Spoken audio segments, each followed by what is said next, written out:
believe it or not, not everyone solves their problems with their fists. 2 girls? 2. You want to tag along for an exorcism? Yep. That's out of the bloody question, love. Well, we gave you its name, so you owe us. Well, I gave you your soul, so you owe me indefinitely. All the more reason for me to help you. How is Fitz even here? No, he just showed up out of nowhere with his own spaceship. It's a baller move. Not to mention the whole bounty hunter look he's rocking. I still prefer my cardigans.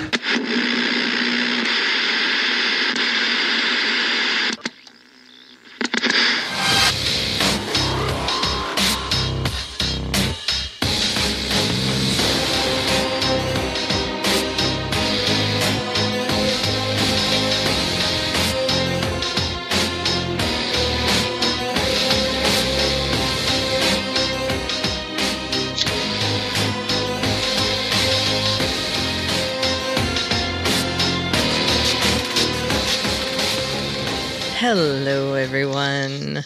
Welcome to the Fandom Zone 135 for the week ending April 7, 2018. I am Karen. And I am Charles. Hello, everyone. And we are here again to talk about comic book shows. Yay! Yay! And Karen's in the driver's seat again. Yay! Aren't you happy? Yes. And we're talking about 5 shows this week because I sprung one on Charles at the last minute. You surprised me. Yeah, but you caught me when I wasn't looking. I'll be leading through that one. Although Charles has seen it. I've watched it, so right. I can follow along. So it's no big deal. But I did think we needed to talk about Gotham this week. So I tacked that one on at the last minute. But we will be talking about Legends of Tomorrow. 317, and it's guest starring John Noble. That's the title. Which is a great title. It is a great title. And you know, it's also the Legends of Tomorrow's 50th episode. Oh, that's very cool. Yep. I didn't know that. Yep. All right, and Black Lightning 111, Black Jesus, the Book of Crucifixion. Yep. Legion 201, Chapter 9. Such descriptive titles. That's the one thing I hate about Legion. Is me too. The boring chapter titles. Yeah. Or the boring episode titles. Krypton 103, The Rankless Initiative.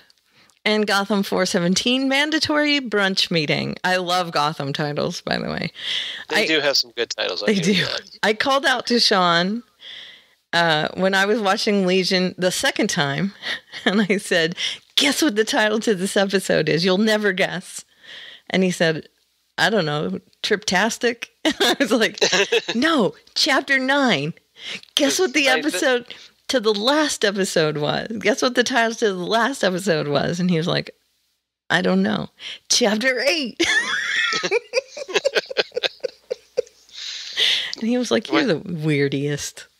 Yep. No. Legion is the weirdest, and we'll talk about that. Yes, we will. And because Lord Almighty, Legion cranked it up to 11. Yes, it did. And I loved it. Charles didn't like it quite as much, but it's still... I liked it, but still amazing. Loved this one. Right. Still amazing. And we'll talk about why. Yeah. Okay. So that's a little tease there. Shall we start with Legends of Tomorrow? Let's dive right in. Awesome. So 317. Guest starring John Noble. Easy for you to say. Guest starring John Noble. Zip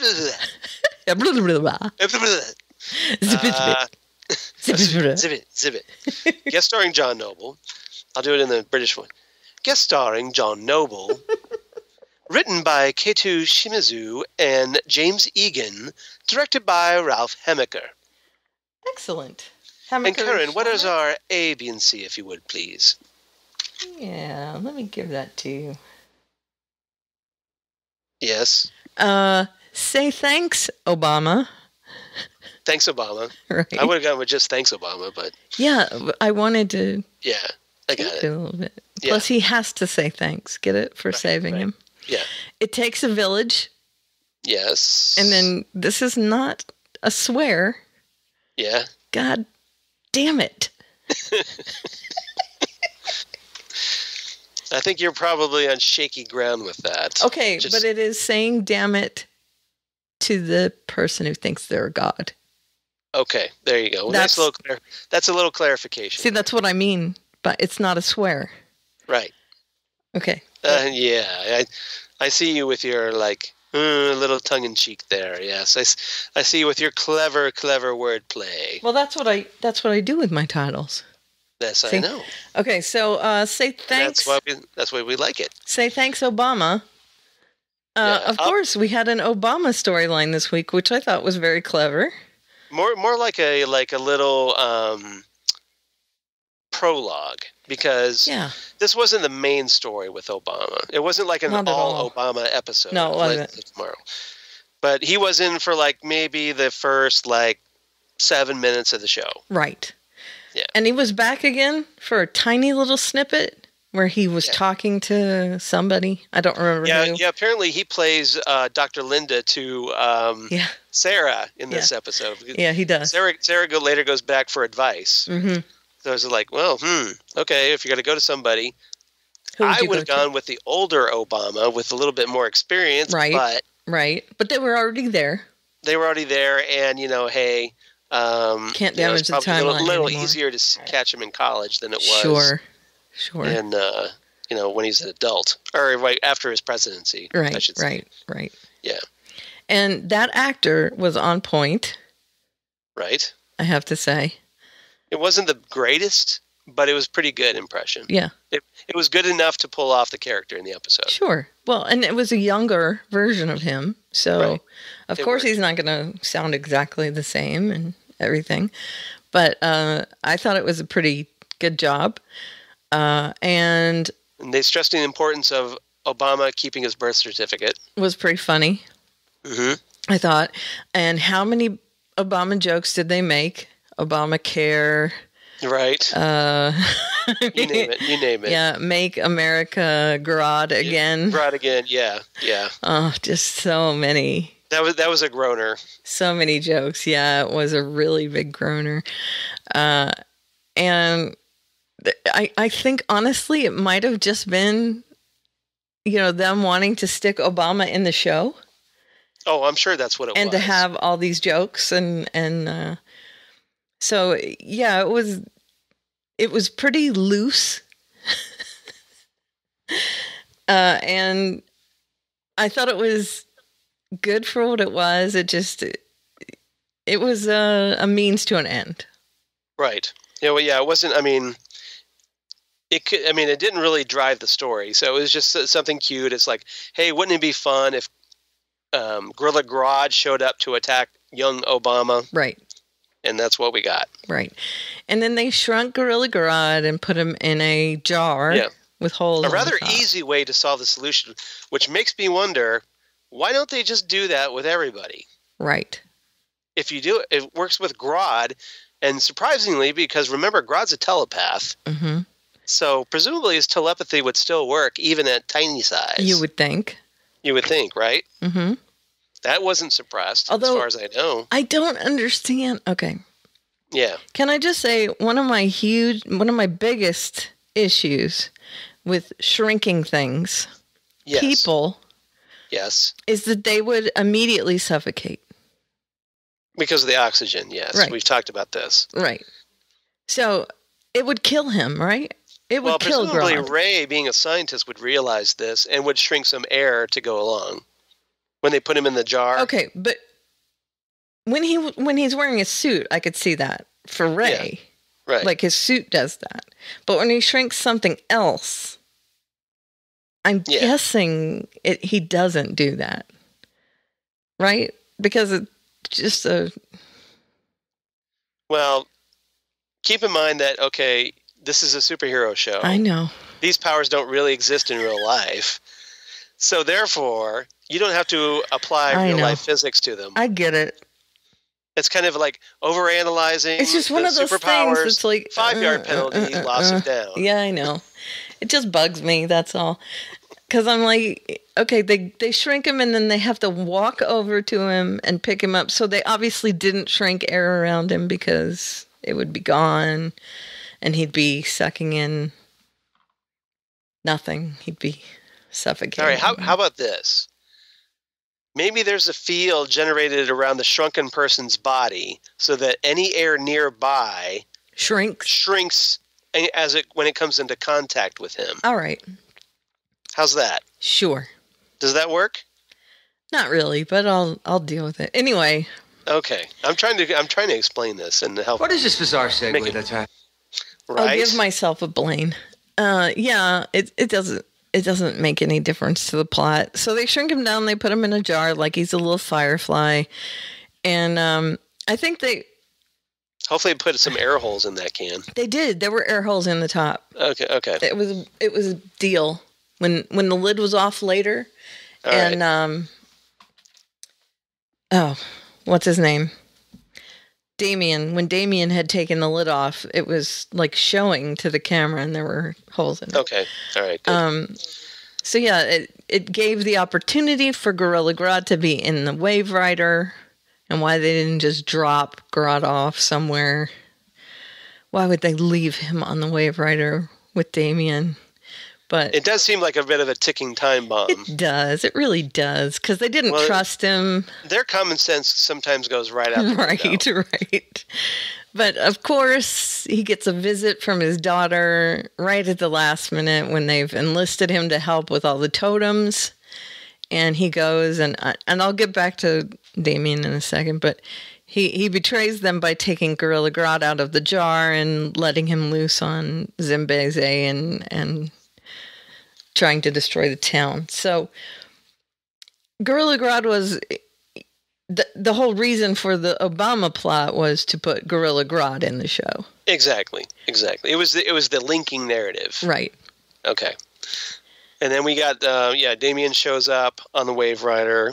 Right, and he wants to join forces because he doesn't want to lose his daughter. He realizes, right, and this is really last minute, that Nora is going to be consumed by Malice. Yeah. And he doesn't want to lose her. So he decides to join forces with the Legends. Yeah. In order to save Damien her. at this point is just, hey guys, you know that great plan that I had about like collecting all the totems and using that to bring Malice into the real world? So that we could all be gods? Yeah, well, as it turns out, that might have been a bad plan after all. That was not my greatest idea because when Malice shows up, he's going to consume my daughter, so helpsies. Yeah. And by the way, it only takes one more thing in order for this to happen, so we got to stop it like now. Right. And in a good faith gesture, here's the last totem. And I love how he actually helps them to make the little sigil around his feet. Yeah, he's like, you guys are putting it backwards. Right, the Ank's upside down, and yeah. Because Constantine isn't there, because, they're like, well, that's the diagram that Constantine told us to do. Yeah, they're holding the paper, and yeah. Yeah. It's very cool. So he helps them to put up a force field around himself, hands them the little, what is it, the water totem? Water totem, yeah. So they have all the totems, and Sarah ends up relenting and saying, we have to have help. And Damien's got as much skin in the game as we do at this point. So I guess we can trust him. And of course, you cannot trust him, Sarah. You ever know the parable of the fox and the scorpion or whatever? Right. Or the frog and the scorpion? Frog and the scorpion. Yeah. Yep. Didn't I tell this on this podcast last week, or did I tell it on another podcast? I think it was on another podcast. Okay, so the scorpion comes over to the frog and says, "Hey, I need to get to the other side of the river, and you can cross the river. So can I ride on your back?" And the frog says, "Well, you're just going to sting me." And the scorpion says, "I promise I won't sting you." And so the frog says, "Okay, as long as you promise." And he takes the scorpion across, and the scorpion stings him on the other side. And the frog says, "You promise you wouldn't sting me?" And the scorpion says, "It's in my nature." Right. And that's Damien's nature to turn around and sting you no matter what. Right, to look out for himself. And, of course, looking out for himself is saving his daughter. Well, and I think he also he came in with an ulterior motive. Mm-hmm. Like, it wasn't just like, hey, I need some help, and then, now the tables have turned, so I have this advantage, so I will use it. No, I think he was all the way planning this. Do you to think? Turn around and backstab him. Yes. Okay. I don't know. He seemed really upset about his daughter and also contrite about killing. If he was contrite, he wouldn't just let that happen, which it did. Yeah, but he saw his daughter and he thought he would have to let Malice out to save his daughter. I think he thought that was the best plan of action. I think it was the wrong course of action. Obviously, it was, because... You think he went there with better intentions? I do. I think he went in there with not the purest of intentions, but better intentions. I don't know that he would have allowed her to kill him at the end. Right. As he said, he shook hands on it. But I do think he was very sorry. I think he understood what pure love is for someone else at that point because of how he feels about Nora. And I do think he's sorry for the pain that he caused Sarah at that point. Now, what happened after that was all Damien Dark. So I think at that very point that he was talking to Sarah, I think he was as real as he could be with her. But again, right, all bets are off as soon as he sees that there might be a chance he could save his daughter. You know, as soon as he could do something for himself, then, he took advantage. It's me and not you. Yeah. And of course that ruins everything. And Malice ends up, taking out Nora and and rising, and boy, is he hideous. He goes full demon, like basically Meatloaf's Bat Out of Hell cover. Yes, it looks just like that, actually. Right? Very cool looking. Yeah. But gross as far as the show goes. I posted on Twitter that he was basically like a heavy metal cover waiting to happen. Yes. Like something like Metalocalypse. Mm-hmm. Yeah. It is Metalocalypse. Good special effects as far as that goes. Yeah. Nora's head dissolving off her body was pretty cool too, I thought. Yeah, that was. Yeah, it was kind of like reminding me of Raiders of the Lost Ark. Yeah. Yeah, melting. When Toad's face is melting. Yeah. There was that. And everybody managed to use their totem pretty successfully, except for Ray. Because Ray. Poor Ray. Why is Ray portrayed as such an incompetent idiot? I don't know, because Ray... It's so frustrating. In the comic books is so competent. Yeah. I mean, he's solid. They've basically turned the Atom into a joke character. Yes. It bothers me. Yes. And he's like anally retentive, and... I can understand if he was anal retentive, but he should be competent at his job. Yeah. I was uncomfortable already at the beginning when he walks in and he starts doing his little mnemonic thing with the 210 is this and that. And I'm like, oh, God, Ray, seriously. Well, now he does step up later in the episode, in the big highlight of the episode, in my opinion, because remember, Ray is a Tolkien geek. Right. And he does the lines with... with John Noble, which is now, for those who don't know, the person that does the voice of Malice is John Noble. John Noble, right. So, now, they realize that, well, hey, we need to try to trick Nora. So, we need a recording of somebody who sounds like John Noble, or sounds like Malice. Right. So it just so happens that Mick is watching The Lord of the Rings. Okay, can I just say something real quick before we continue? When he says, I gotta get back to The Lord of the Rings, who is it that turns around and says, you read? Someone turns around and says, you read? I think it was Zari. Yeah, and he goes, ugh, like that. And then... right at the end of that conversation, he goes, I got to get back to my movie. And she goes, movie? Yeah.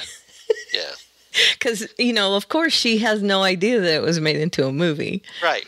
So he goes back to the movie and he's watching it. And then, of course, John Noble's on the screen, which is a brilliant way to get him. Because for those who don't know about that, John Noble, the voice of Malice, also played a character named Denethor. Right. In the Lord of the Rings trilogy, who is this guy who's like a regent, and he basically was cuckoo for Cocoa Puffs. And he sounds like... After his son's death. He sounds kind of like Malice without the reverberation and everything. Right. He's got that kind of tone to it. Yes. So, of course, when they hear it on the TV, they're like, what? That kind of sounds like Malice. Yeah, exactly. So they go in and... They go back to the filming of The Lord of the Rings. How can we get him without his agent? in New Zealand. So they track John Noble down in his trailer. So he comes out of his trailer. He's got his Denethor garb on. It obviously wasn't as good as in the movie. But, so he's got like a long gray wig on. He's got his big fur coat thing. And so he comes out and... Ray has this excuse like, oh, hey, Peter Jackson rewrote some dialogue. So why don't you go ahead and say this? He wants you to run lines with me real quick. Yeah, right. Just to see if it sounds good. Right. Who is this Nora person? Yeah. Oh, it's a character he's throwing in because there's not enough female representation in the movie. Which is one of the cracks that Lord of the Rings has always had. Right. At least until, with Éowyn, when... Éowyn made her debut, and Arwen, and so... Right. And I love that he says to Ray, well, this is terrible, isn't it? And Ray's like, well, I don't know. It's not... Because Ray wrote it, of course. Seeing a little criticism. Yeah, and then... But that was the pure highlight of the movie, or the episode. It was great. Yeah, it was great. So meta. Yeah, it was. Meta within meta, because he also does the voice of Malice, so it's meta within meta within meta, kind of. You might want to follow up John Noble episode where we go to where he's filming Fringe. That would be fantastic. As Walter Bishop. Yeah. How great would that be? That would be fantastic. That would really be fantastic. Yeah. You just picture that. What John Noble as Walter Bishop on Legends of Tomorrow. How great would that be? Amazing. Let's make some LSD. And the cow walking through the middle of the scene. Yep. So yeah, they run the lines, and he records it, and he flies into Nora's ear and plays it, and of course it's way too loud. She can barely handle it. Right. And he tells Nora... So he adjusts the volume. Right. He tells Nora to go on the Wave Rider, and that's how they capture her, and they end up taking her to Zambezi. And so, but anyway, she ends up getting free anyway, and it's because Damien betrays them at the last minute. Curse your sudden and inevitable betrayal. Right, Wash. Exactly right. But Malice is free now. So we will see how that ends up in the last episode. Yep. Did I miss anything big? Let's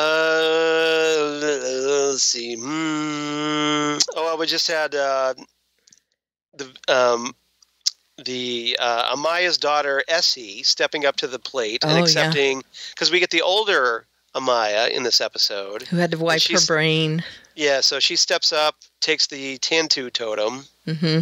They refer to it here as the Nancy totem, but it's really the Tantu totem. Yeah, I know. But a Nancy totem sounds cool. It's a spider totem. Cool. But Tantu's totem's from the comics. It bothers me. I know. So, that's Vixen's I'll let you have that if I can have the air thing. Okay, that's good. All right. Well, we can both have a knit. Good deal. Okay. So that kind of continues the Vixen lineage, which is great. So Malice takes over, and they kill Nora in the process because Malice has now achieved his true form just in time for next week's season finale. That's right. And of course, Damien's going to be Damien because he's now bitter and mad. And do you think he's going to die? Damien Dark? Episode? Yeah. Well, if he does, it's not like they won't bring him back. That's true. Need him. That's true. And death has become meaningless in the Berlantiverse. That's true. One of the cast members is going to leave. I'm assuming it's going to be, what's her name? Oh, Amaya? Yes, thank you. Amaya. Yeah, because so she can fulfill her destiny. Right. Although, is Nate going to stay with her, or is he not going to stay with her? I don't know. I guess we'll find out. They just said there's going to be at least one departure. Yeah, next week also, Franz Drame's back as Jefferson Jackson. Right. So we'll see what happens there. They enlist his help. Yep. Now, he doesn't have powers as far as we know. Yeah, well. But who knows? He's still useful. Yeah.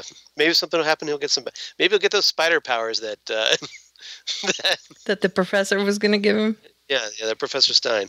Oh, and even better, it's not going to be the last season because, hey, Legends of Tomorrow got a season 4 pickup, y'all. That's right, which means... What does that mean, Karen?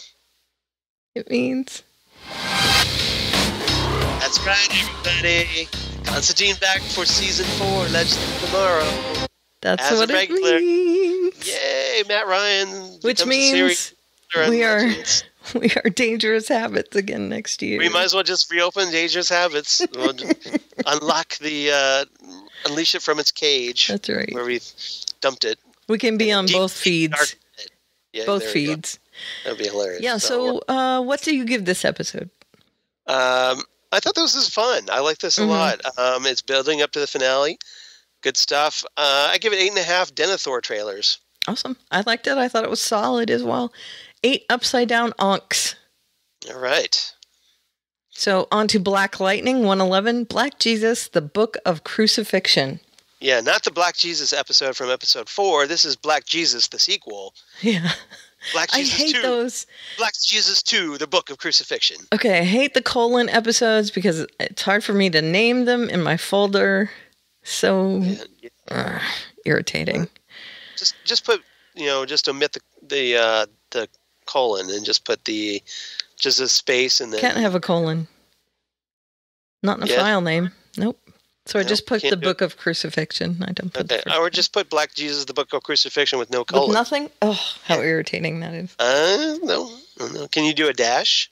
Yeah, I can do a dash. I don't want a dash. You do the dash. I don't want a dash. There's already a dash between 111.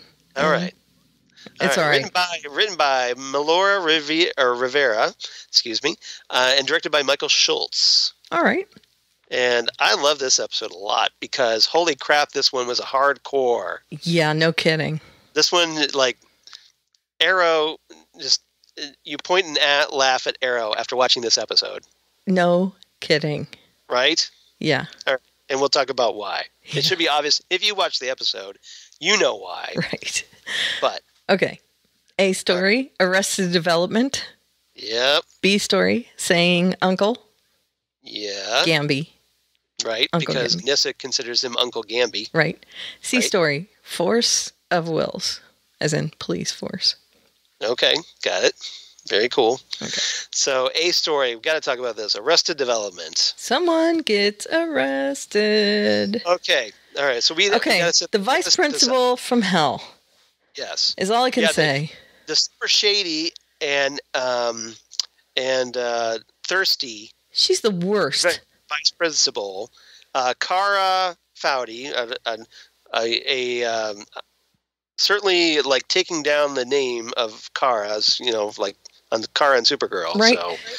Now, that whole scene where she is sauntering through that room with all the floaty metas.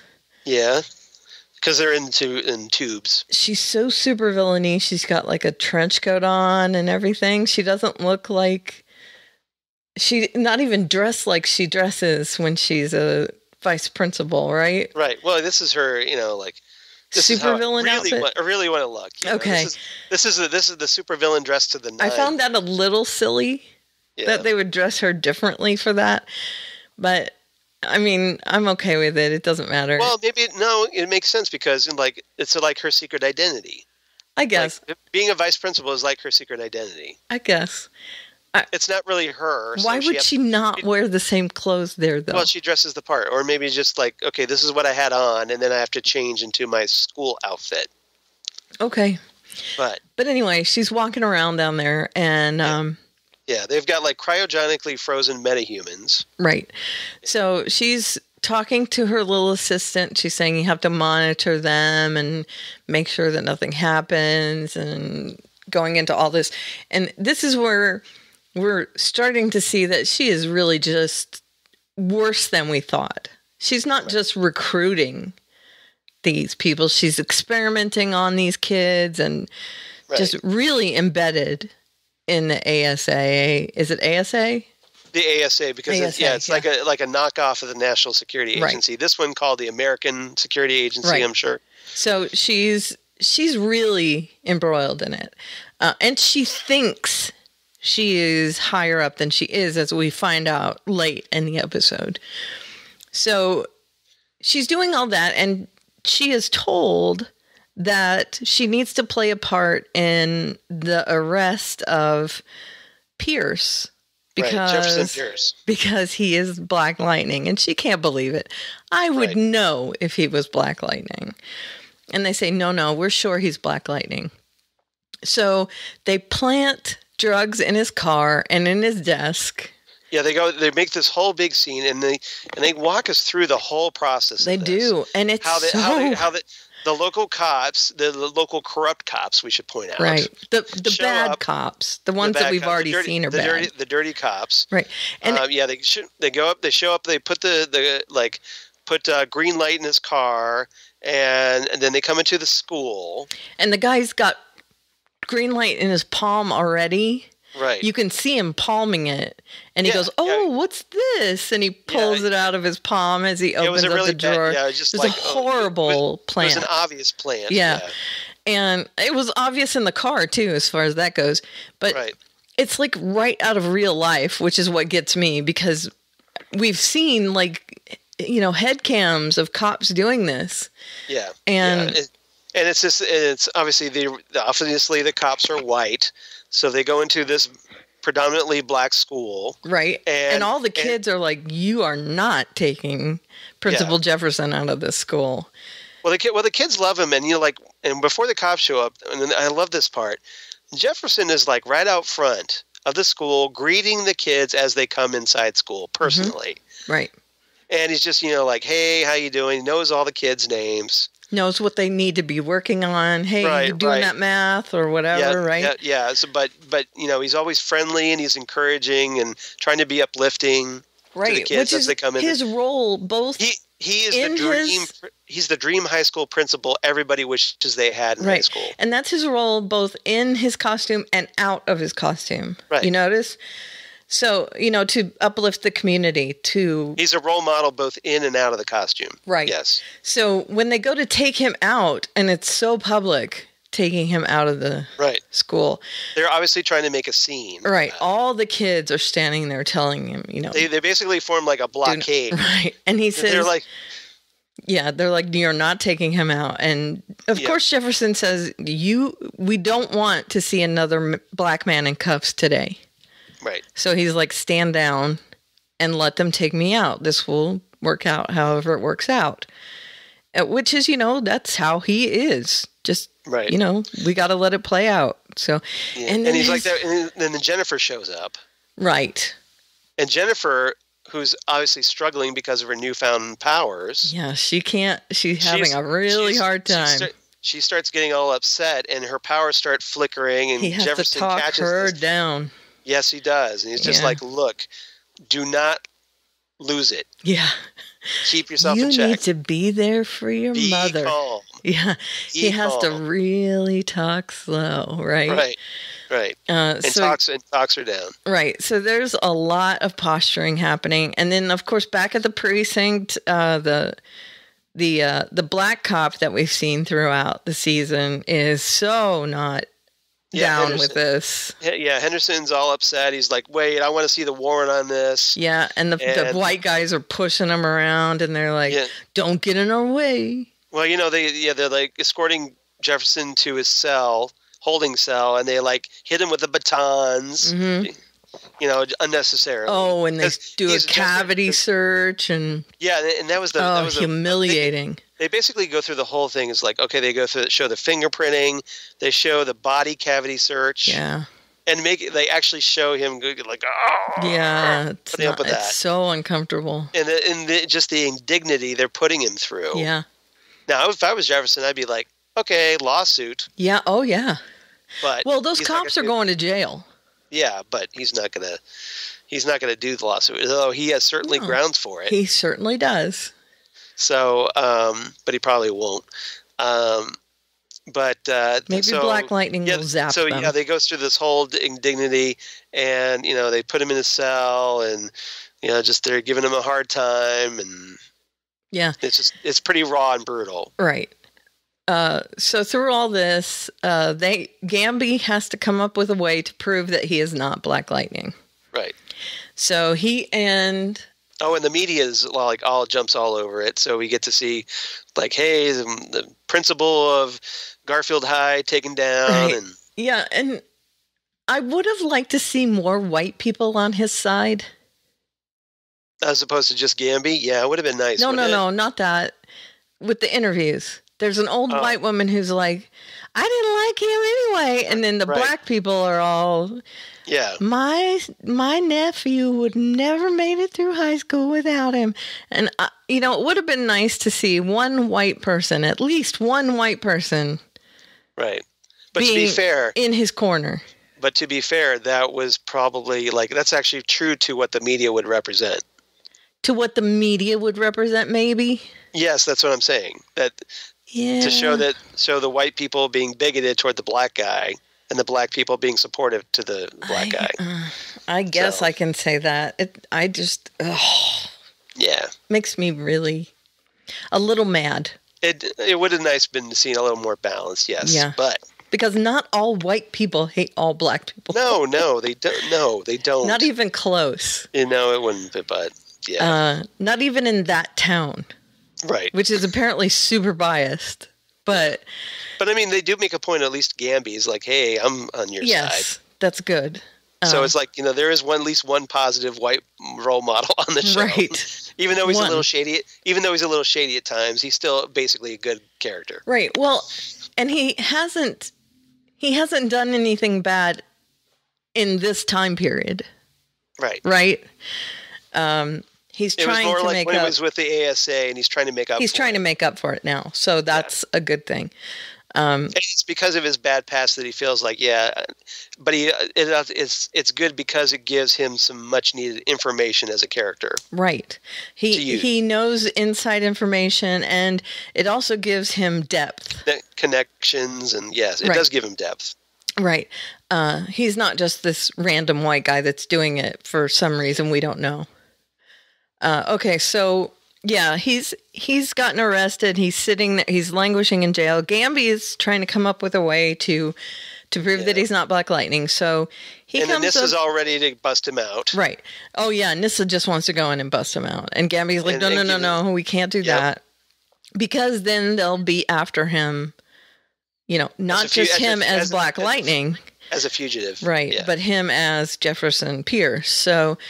Right. Nyssa and Gamby come up with this plan to do this holographic Black Lightning. Duplicate, yeah. Right. Behind a self-driving van, which is amazing, I thought. There's a hilarious moment where they're kind of both running down the street side by side. Yeah. Like right out of Batman and Robin from the 60s TV series. It was really cool. It was. And because that was one of the things I posted on Twitter. I was like, I've seen this before. And I posted the gif of Batman and Robin running down the street. Right. And there was a scene, a little part of that where a car is coming down the street the other direction. And he's like, don't let that car get in between you. Right.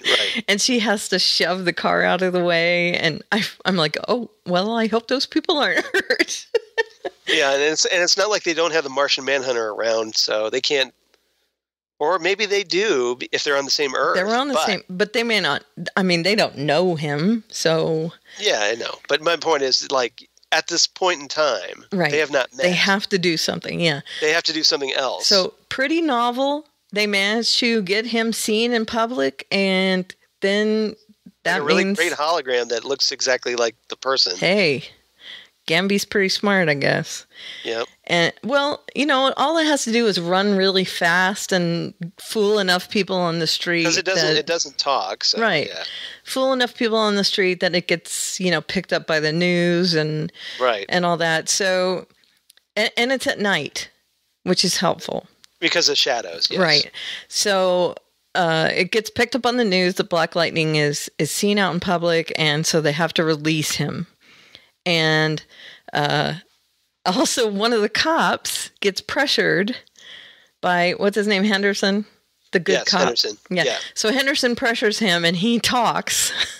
And it's a good thing because he basically gets one dirty cop to flip on the other dirty cop. Right. So it ends up taking, and I think there's more than one other dirty cop. Oh, I'm sure there is. It takes them all down, and he becomes captain.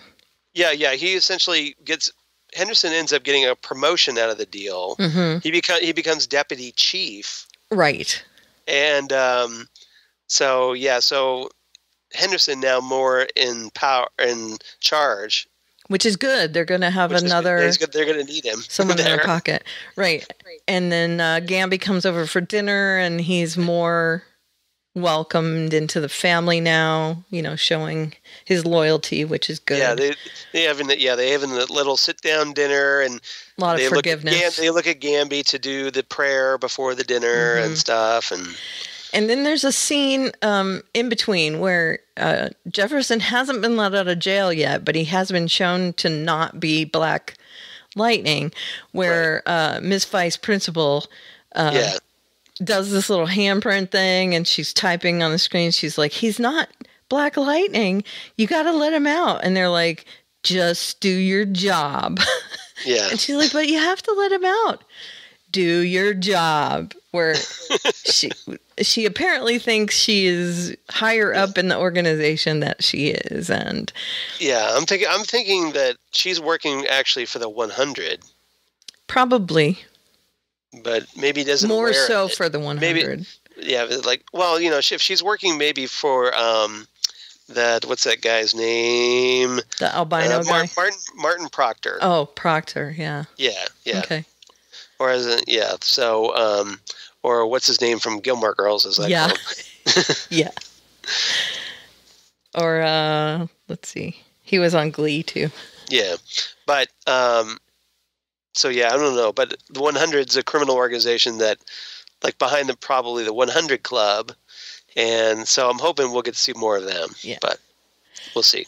Yeah, or maybe Cobra, as I'm hoping too. Oh, yeah, that's true.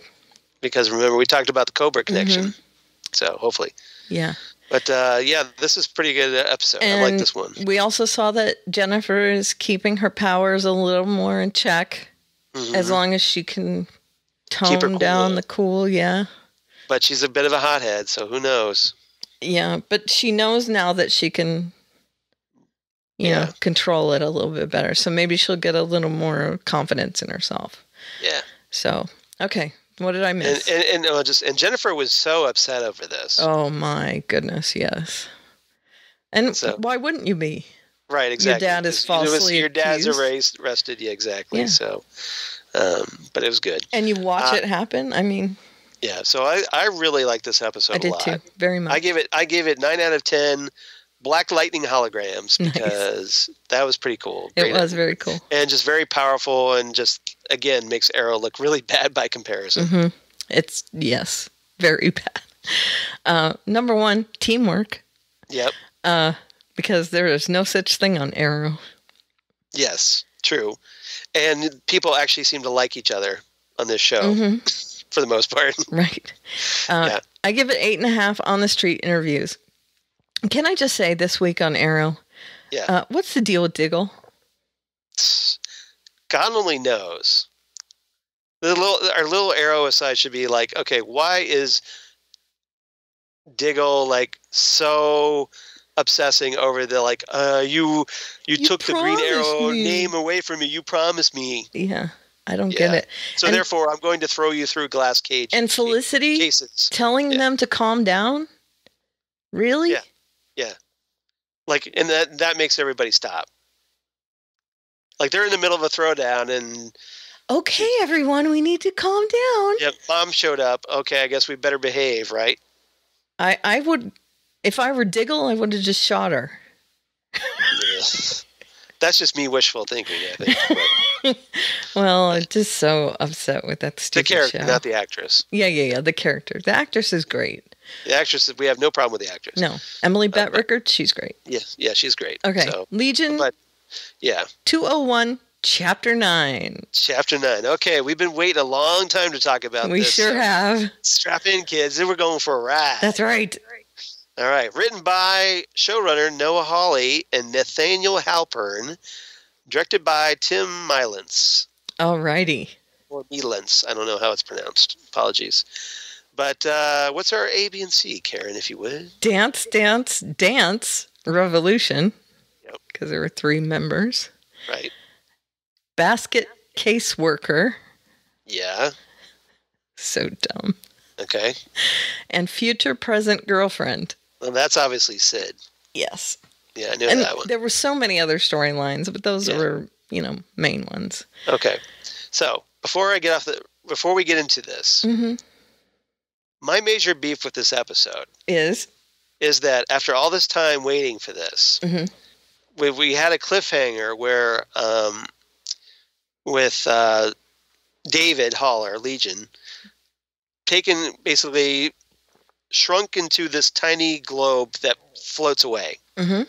This mechanical globe object that basically beams him inside and transports him away. Right. And everybody, he's like he's screaming for help and all this.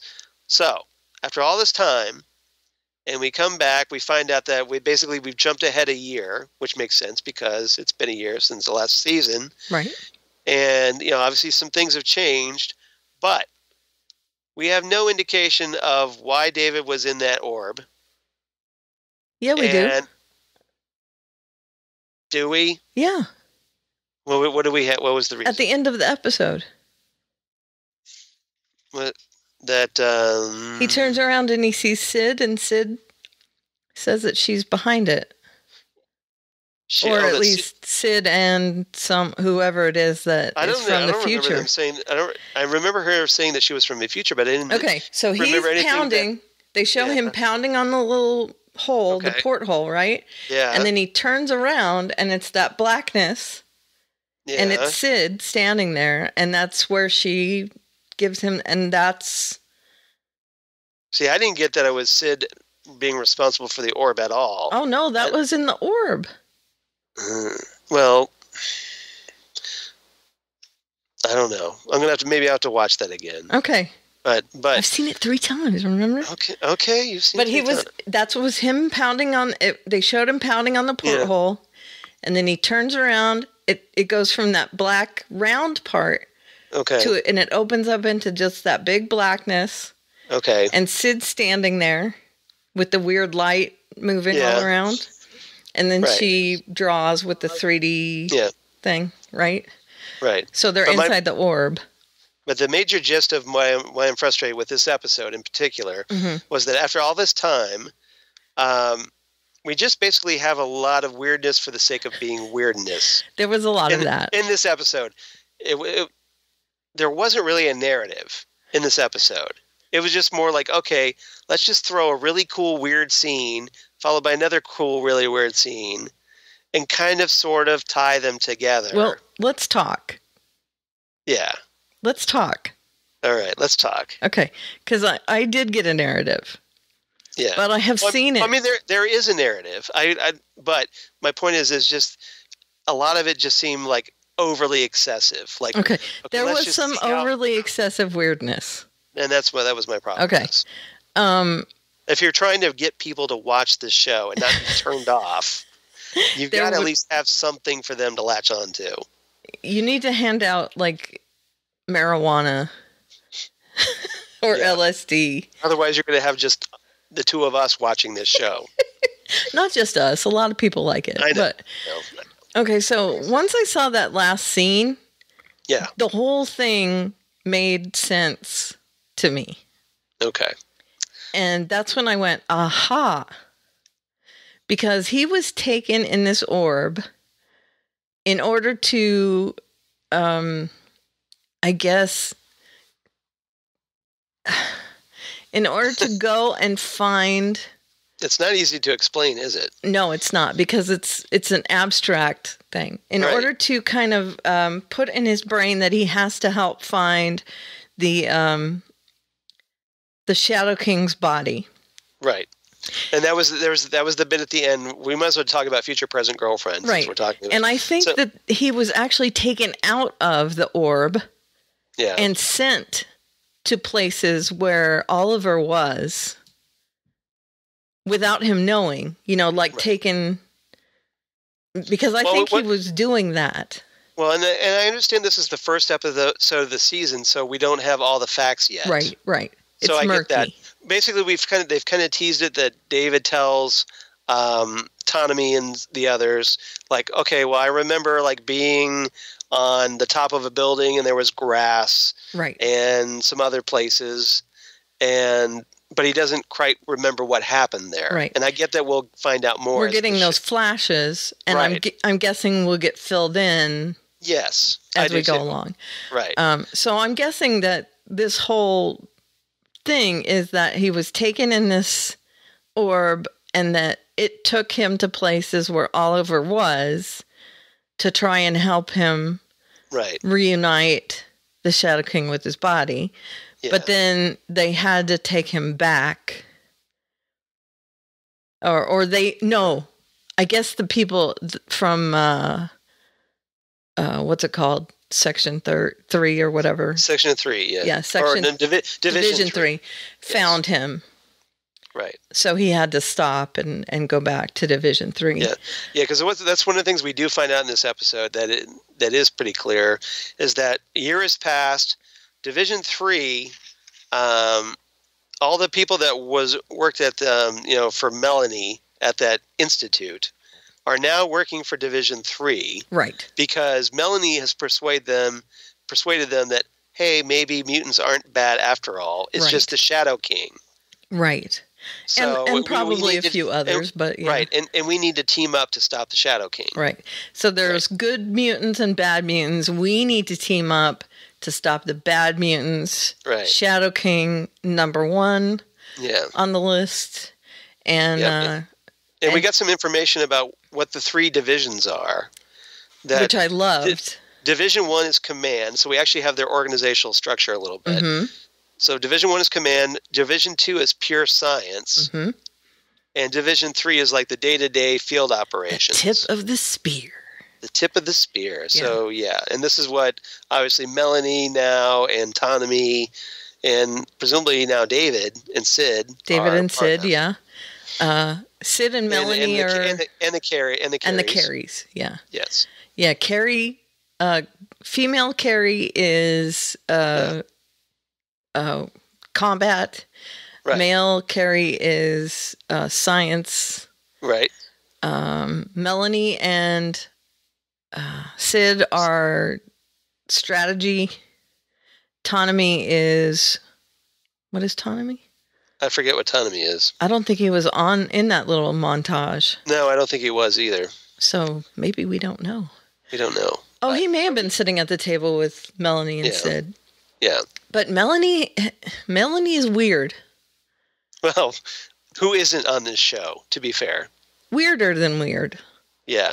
Talking about her man and that when they come back, they're not really back. And she is wallowing a bit. Yeah. Well, I think, Melanie seems a little lost because obviously it's bothered her that the Shadow King is running around in Oliver's body. Right. And so I guess this is really upsetting her. Right. Well, I think she feels betrayed that she had been keeping vigil over Oliver's body for so long. Right. And then when Oliver's finally out of it, the Shadow King took it and ran off with it. So not just betrayed, but just, bereft that he's gone. She always had him there. So maybe she blames David for letting him out. Maybe a little bit. Causing this chain of events. I don't think 100%, but I think there's some blame there. Yeah. And maybe Sid to a certain extent as well. Right. So, yeah, and Sid is all in with David, although she had a little issue with him at the very beginning, telling him about her exercises where she would hold her breath until the kettle whistled. And if she could hold her breath that long, he was still alive. Yeah. And that was heartbreaking to see. We find out that Sid's been practicing with her powers because with the cat she swaps bodies with a cat. That was really funny. So we see her licking herself, cleaning herself. Yeah, that was funny. Yeah. My husband thought that was very strange. Good thing there wasn't like needing cleaning in certain areas. Yeah, I guess. That could be really awkward if that switch back was at that very moment. Yeah, it would be.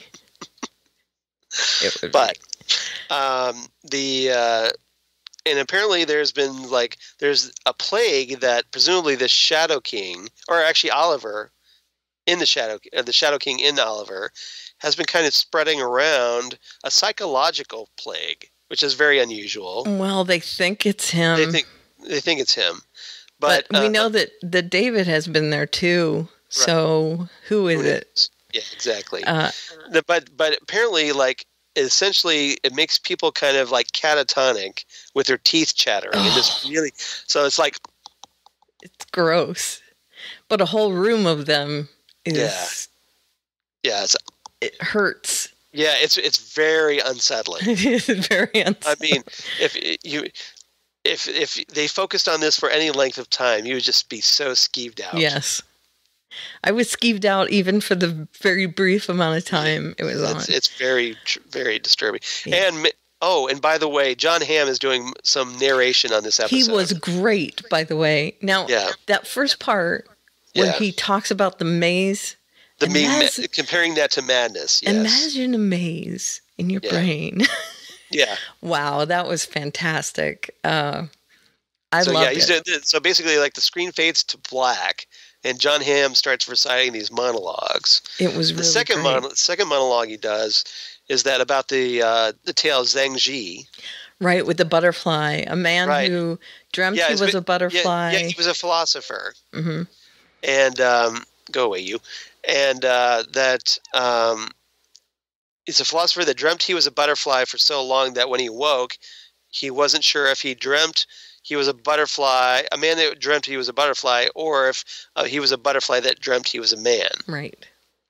Didn't he also narrate the thing about the eggs? Yeah, probably that too. Yeah, you're right. Too. You're right. Yeah. But that wasn't a monologue thing. That was just a little aside. So there's that. I like John Hamm doing that. It's called the Catalyst, that virus. It's called the Catalyst. The Catalyst, right. Yeah. And it's mostly to make sure that anyone who's following the Shadow King doesn't catch up. Right. So there's that. And it doesn't infect anyone under a certain age. We've learned that about it. Okay. And it only happens after the Shadow King has been there. Yeah, well, like, as far as we know, it happened at wherever Oliver went. Right. So Oliver at least is a major suspect about this. Where Oliver went and then David Division 3 had followed. Yeah. Right. And David might have followed. We don't know. Right. And we're kind of a little vague about whether the Shadow King still has some kind of hold over David. Yeah, we're not sure at all about that. Yeah. I would guess he does, though. Or at least there's a little vestige left. Yeah. Because, and that first part, too, with the swimming pool. Yeah. That was freaky, too. The man in the chair with Paris in the background, is that supposed to be Amal Farouk? Amal Farouk? I don't know. Because I know they cast someone, but I... Well, they did. They cast a new actor named Naveed Negahban. Okay. Or I think it's Negahban. All right. So what he is he's presumably the physical form of the Shadow King. So this is the Shadow King's true self. Right. And when they were like that whole business, when Lenny and Oliver are floating in a pool, they're kind of alone, and then they zoom out. The camera zooms out to reveal they're inside the head of Amal Farouk. That's him. Yeah, and the Shadow King is in London, and then that's Paris. Was it Paris? Yeah, okay, that was the Eiffel Tower. Okay, and then the camera pulls out further to reveal the Shadow King is inside Oliver's head when he's at a club. Right. So it's kind of like somebody. And he says, Ruby. Yeah. Yeah. Which I loved. Right. So, yeah, they're at club. Yeah. It literally says club. The club. Yeah. Not the club. Yeah, just club. Club. Great name there. Yeah. Now, we should talk about Basket Case Worker. Yeah, okay. So the head of Division 3, yes. Get that? Right. Is an Asian guy, and I don't Presumably remember. Asian.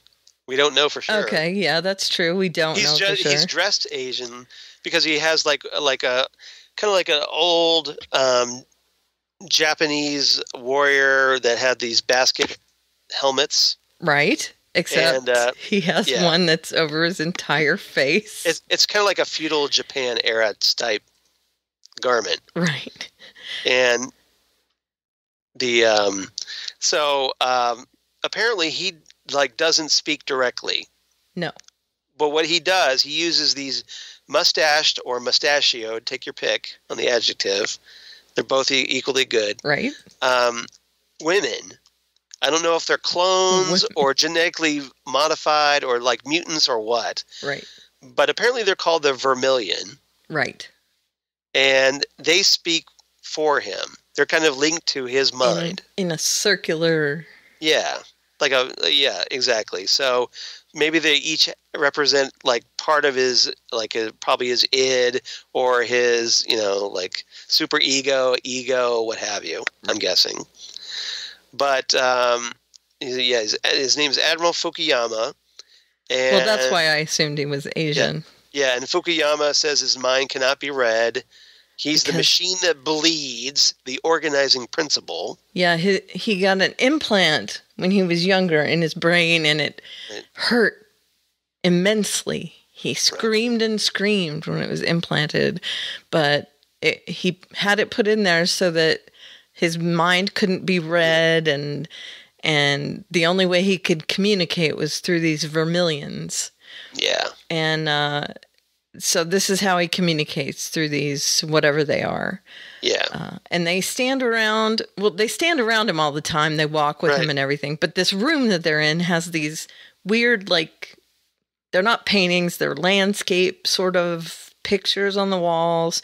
And they are standing with their heads inside these, magnifying glass things. Right. And they talk to him in these modified voice box things, and there's it's a very monotone robotic sound they have. Yeah. And there's a huge amount of speculation about the image that's behind David of that square staircase.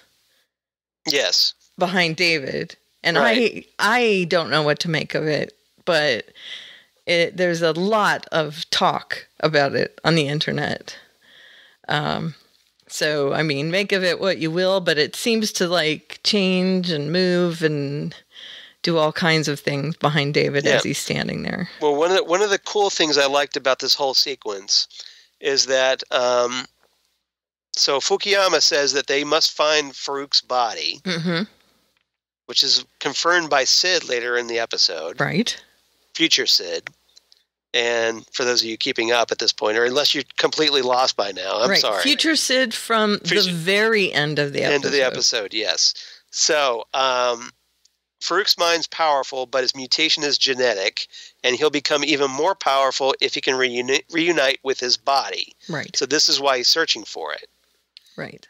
And so David is kind of tasked with finding Farouk's body first, presumably. Right. And he says, well, if you can amp up my brain, Maybe I could find it. Right. And they say, well, the male Loudermilk can help with that. He has something. Yeah. And we also got some more confirmation that, hey, David's father, a.k.a. Professor Xavier, even though they don't come out right out and say Professor Xavier. Right. But it is. Defeated the Shadow King on the astral plane, which is what happened in X-Men number 117, if you're curious. Nice. Volume 1, number 117. Their first meeting. Claremont? Claremont and Byrne, yes. Yep. Okay, so David then goes to Carrie Loudermilk, the male Carrie Loudermilk, and he has a deprivation tank type thing. Yeah. And he puts David in it. And it's like an amplification chamber to boost David's psychic abilities. So essentially, like, it's a hot tub Cerebro. Hot tub time machine. And, like yeah. Hot tub Cerebro. And oddly enough, it's a sphere. Yep. So we're getting, again, another kind of an echo.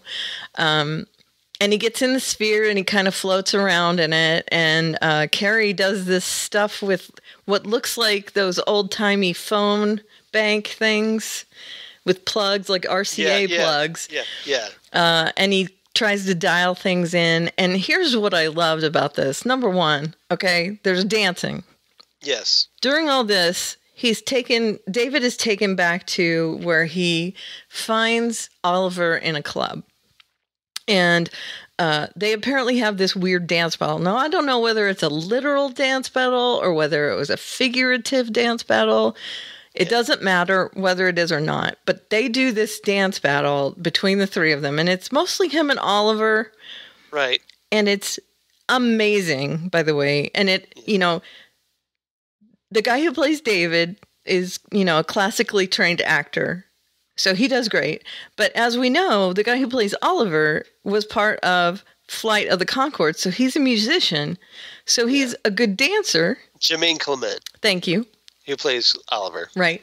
And then near the end of the sequence, Aubrey Plaza has her little dance. And she danced last season, so she has a little bit.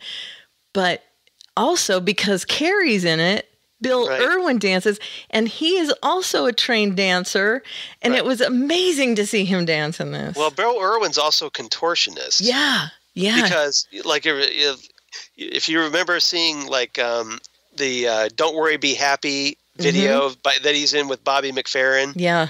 He's in there with that and Robin Williams. Yep.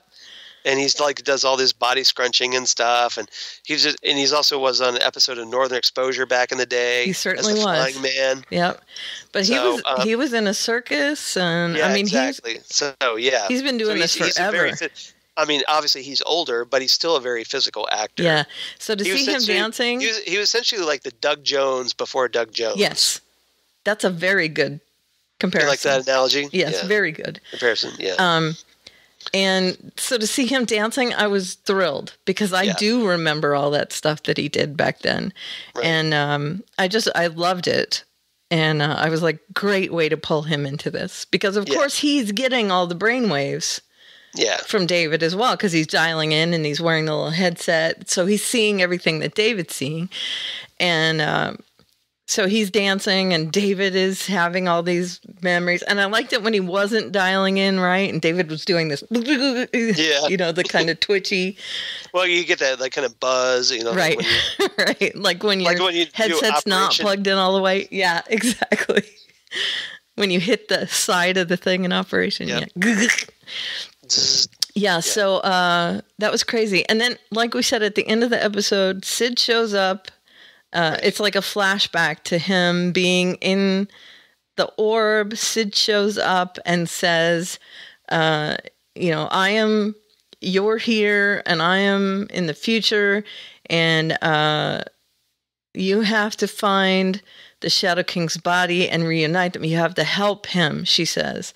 Yeah, and she uses like a light wand. Yeah, it's a 3D light wand. Yeah. To draw symbols and stuff to kind of help him. She doesn't like speak really. Right. And he has I'm to guessing kind of it's figure out what she's drawing. I'm guessing they can't do that through the time, whatever, right?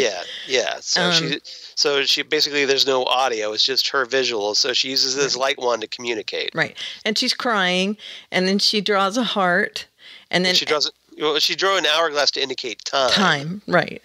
And then she's crying, and as she turns to go the other way, she's missing an arm. Or was it just because of she had a glove? I thought it was because she was wearing a black glove. I don't think so. That it just made it look like she was missing an arm. Well, it might have, but... Because remember, she has those long black gloves. I know, but she didn't have one on the other hand. Well, she didn't. That's right. She wasn't wearing a glove on this hand. Right. But maybe she was on the other hand. Okay. I'm just saying. All right. We'll see. It didn't look like it to me. All right. Okay. I don't know. Maybe. Maybe not. She might lose an arm in the future. We don't know. It looked like something bad had happened. Yeah. And then she wrote like help. Way. Well, and she drew the symbol for the Shadow King, and then in his body, and then she wrote "help him" in the actual letters. Right. And she nodded to him, saying, "Yes, help him." Yeah. When he confirmed, "I need to help." Why would I need to help him? Yeah. And then she's crying, and then she just draws the heart like "I love you," and then she walks away. So there's that thing. And as we've mentioned, he gets these flashes throughout the episode of whatever he was doing during that year. I don't think he can remember. So I think he's telling Ptolemy the truth that he can't remember, but I do think he's getting flashes. Well, we end with David seeing a man he was following in the club. Right, like a monk. Right, and then he sees Lenny and Oliver, and that's kind of like where we're left off. And they both, all three of them look really manic. Yeah. He looks crazy. All right, so what's your rating for this one? I give it 10 out of 10 waffle boats because I could not love this show any more than I do. I'm sorry. Yeah, because now the waffle boats, obviously there's this cool scene where David, who has just woken up from his year-long coma or whatever, he's hungry. Right. So Ptolemy takes him, I guess, to the local cafeteria, Division 3. Is there any waffles? So apparently what they have is like this kind of like little artificially created little mini river that goes through the cafeteria. The tables, And what it does is basically it just is like an assembly line of food that you could just pick stuff off of. I've been in a sushi restaurant where they do that. Yeah, like it's a sushi very cool. bar. Yeah. It's very sushi bar. Now, it's a lot of wasted food. Yeah, I'm sure it is. Because there's like 3 people sitting there. Right. And just millions of boats. Right. But there, like there's waffles in these, and he's just like, I want waffles. Right. And he reaches out and grabs it. So instead of a sushi boat, we get waffle boat. Waffle boat. Yep. I loved it. And there was fruit. And who didn't want waffles after watching that? I did. I wanted them really bad. That's like that show. Like David should meet 11 from Stranger Things. They could go on an Eggo waffle run. That's right.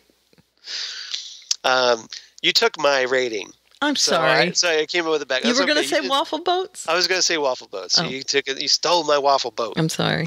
I stole your waffle boat. You stole my waffle boat. Lego my Eggo boat. Yeah, exactly. Lego my Eggo boat. That's good. I like that. My rating, 9 out of 10.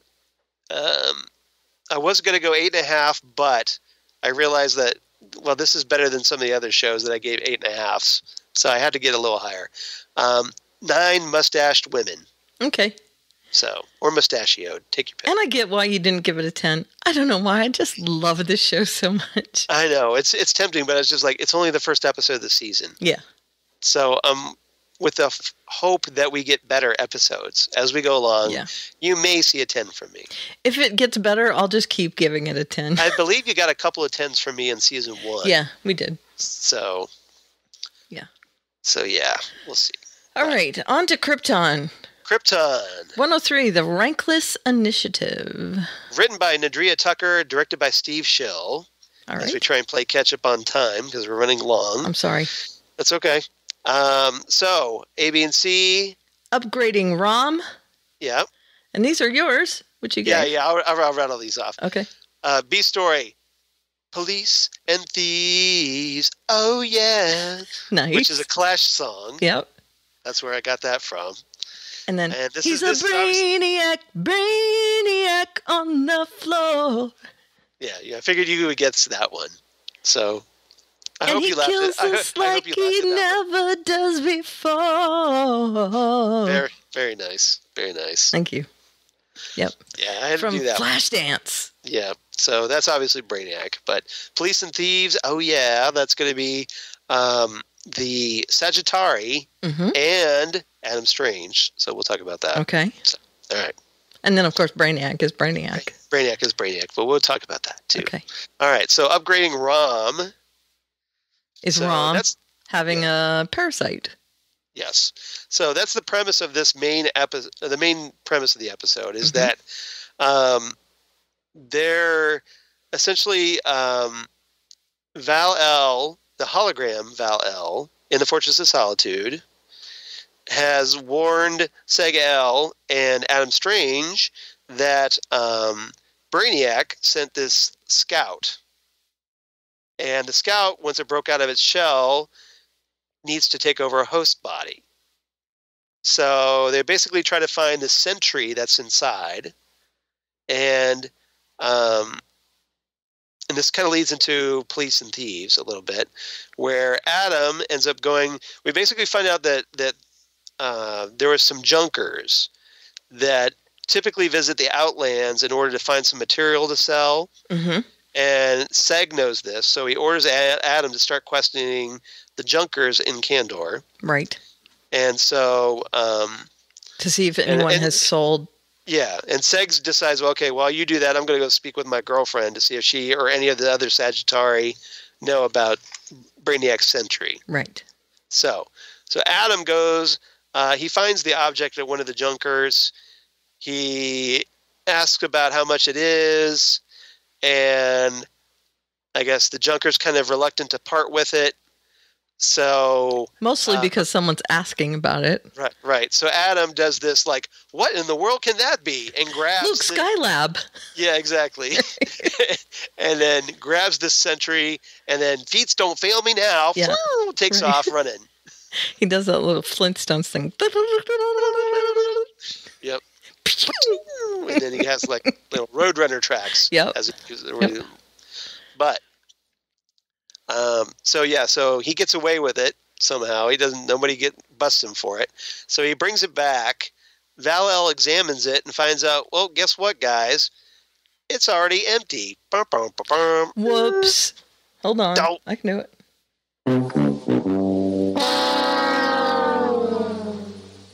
So yeah. Uh-oh. Yeah, because it turns out. So who pawned it?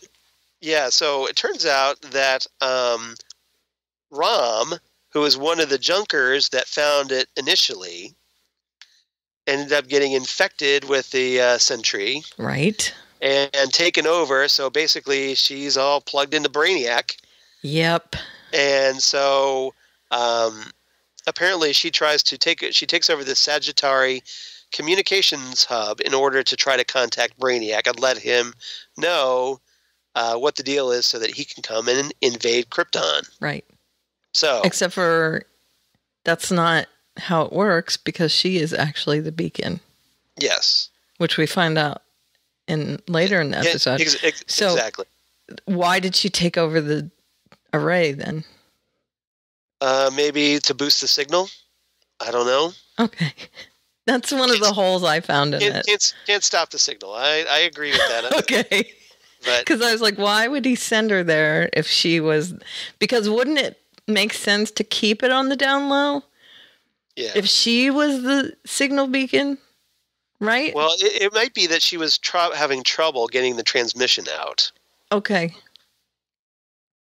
All right.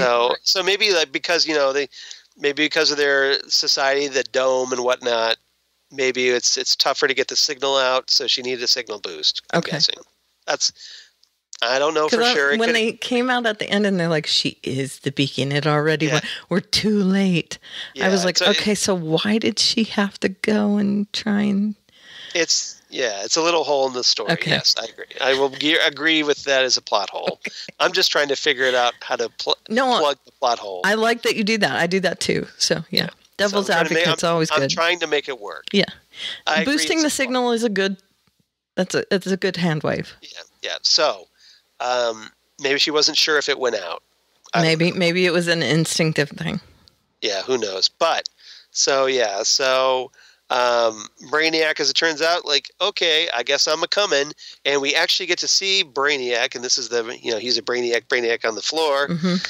That we get to finally see Blake Ritson as Brainiac, who's like all kinds of creepy, just like old Gary Frank drew back when he and Jeff Johns wrote the Brainiac story. He looks pretty good. That's all I can say. He looks good. Looks good. So hopefully we'll get to see some cool Brainiac action here shortly. Yeah. So now it's officially on, and hopefully now the show really takes off. Yes, I'm hanging in there. I am. Yeah. But I do like it. I just find it muddy. Well, there's still some muddiness. Okay. I'm kind of digging it. So maybe it's just because I'm a Superman geek. I'm really enjoying it. I love Superman. Well, and maybe you'll dig it more once we start seeing some other characters that we talked about last week. Yeah, I think I will. Hopefully. So while all this is going on, the Sagittari apparently are trying to crack down on Black Zero, the terrorist organization Black Zero. So they decide, okay, well, why don't we kind of clear out Sector 19, because we suspect it to be the base of Black Zero. Which is where Seg is. Which it just so happens that's where Seg lives. Right. And, and Lyda's kind of Lyda's like, I don't think that's a good idea, Mom. She's telling her mother, Jaina. Right. And she's like, you have a weak spot as far as that boy is concerned. Pretty much. And she warns Lyda that if she's not careful, Darren, Vex, and the voice of Rao they might conclude that Seg's part of Black Zero. Right. So she talks with the rest of her division, making a note that, the Rankless Initiative is not about killing rankless Kryptonians. Rather, it's a procedure to take down Black Zero. Right. So she's like, everybody focus. We're not here to kill our people. Right. So what happens? One of the guys goes a little nuts. Yeah. So basically, they round everybody up, start running them through facial recognition scanners to try to figure out who's who, and see if any of them match the known members of Black Zero. But it turns out that the Sector 19 people are not happy about this. They start protesting. One of the officers, there's ends up shooting and killing one of the people in the crowd, because she basically loses it. This the soldier's name is Kolda, and Lyda shows up. Arrests the officer because she she gauges the reactions of the people, and there she realizes how upset they are about the injustice going on. Right. So she's like, okay, arrest Kolda. Right. And then she tells everybody, this is actually pretty well handled, I thought, on her part. She's like, okay, everybody else disperse unless you want to end up like Kolda. Right. So. Right. Everybody. Right. So that pretty much breaks up the situation. Right. The crowd cools down because Kolda was taken into custody and arrested. Right. So. Yeah, but it's not going to be a popular stance. No, and she'll probably get off or something. We'll find out. Yeah. There could be a little bit of a public uprising here that we may get to see. So. But, so that happened too. Mm-hmm.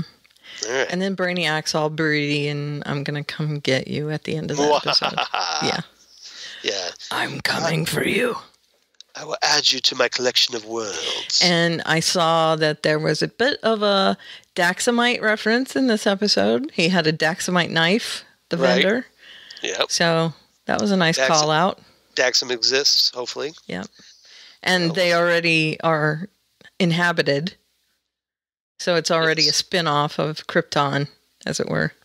They've already expelled Right. the Kryptonians they don't want and Right. put them on Daxam. So some still big questions, of course. Who's the voice of Rao? And what's going to happen when Brainiac shows up? Right. Look out, Kandor. You're about to be bottleized. I'm assuming so. So we're going to might have to find a new location by the end of the season. This season's only 10 episodes, so... Yeah. Well, we're only 3 in. Yeah, exactly. So, but now they've got the big bad here finally, so hopefully things ramp up. I hope so. Quickly. Now that Brainiac's on his way. I don't hate it. I think I really want it to clean up a little bit. That's all. I know you find it easier to follow. I'm just like, okay, why am I not getting this? It's just maybe not be your thing. That's all. I want to like it a lot more than I do. Okay. I really want to like it a lot more than I do. So I'm hanging in there. Okay, hang in there. Give it. Now that Brainiac's there, maybe I'm going to watch it all season. I promise you. Okay. And if not, hey, I can handle the heavy lifting on this one. All right. So I give it... What's your rating? A 7.5 EMP grenades. Yeah, so it's not bad. It's almost an 8. That was where Seg uses an EMP grenade he got from Lyta, which took out Rom. Mm-hmm. So, because she was all plugged in with wires and, you know, there is no Dana, only Zool. Only Zool. There is no Dana. There is no Rom, only Brainiac. Yeah, pretty much. So, and she is almost dead, but not quite at the end of the episode. Mostly dead. And she has a daughter, so that was kind of sad. Yeah, it was. All right, so what do you give it? I gave it, I liked it obviously more than you did. I liked it, gave it 8.5 out of 10 stolen centuries. Excellent. All right. So together we're an 8. Yes. Yep. I think that's that's pretty fair, I think. So we'll see now. Hopefully those ratings will rise as with Brainiac once we get into the nitty gritty. Yeah, I think so. I'm already liking Brainiac being more. Yeah. I mean, I just love the fact that we have a creepy Brainiac. That's the way it should be. He looks great. Yeah, he does. He looks great. I mean, the production values on the show, you have to admit, they're amazing. They're top notch. They're amazing. So, and the costuming is great. Mm-hmm.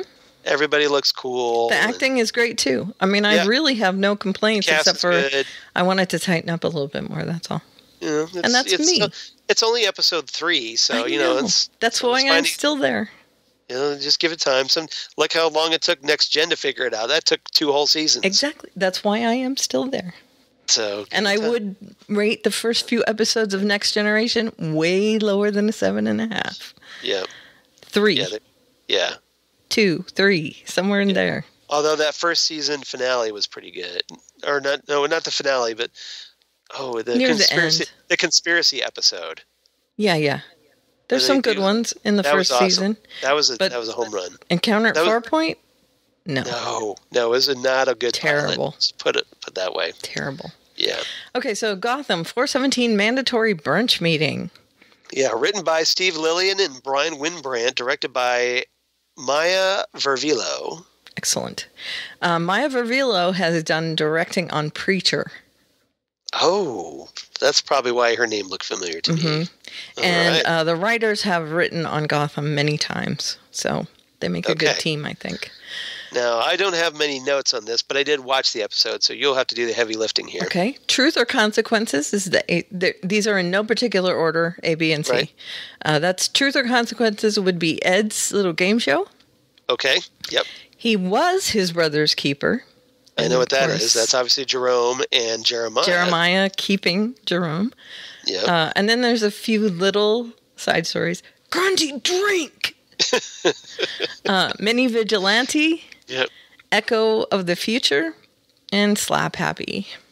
You know who would have been funny if at the same bar that Grundy was drinking at, Jessica Jones was at the other side of the bar? That would be really funny. Really. How great would that have been?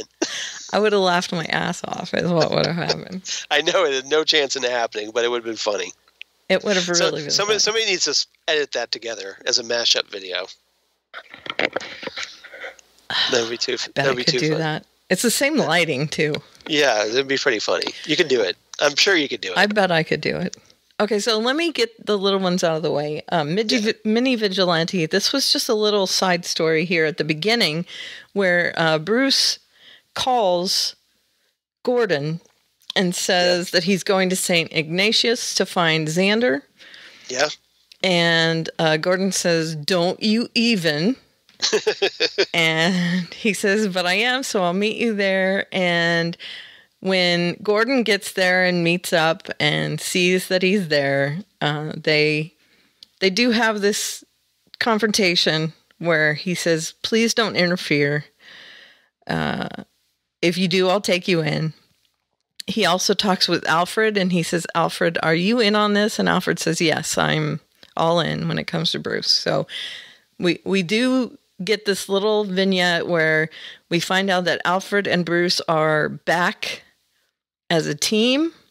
And I think this is pretty much what that whole section was about, that finding out that Alfred and Bruce are a team, and James does not want him involved. No. In anything right now. No, yeah. Gordon just totally lays into Bruce. It's like, okay, you are out of here. Right. If you get involved in this again, I'm taking you in.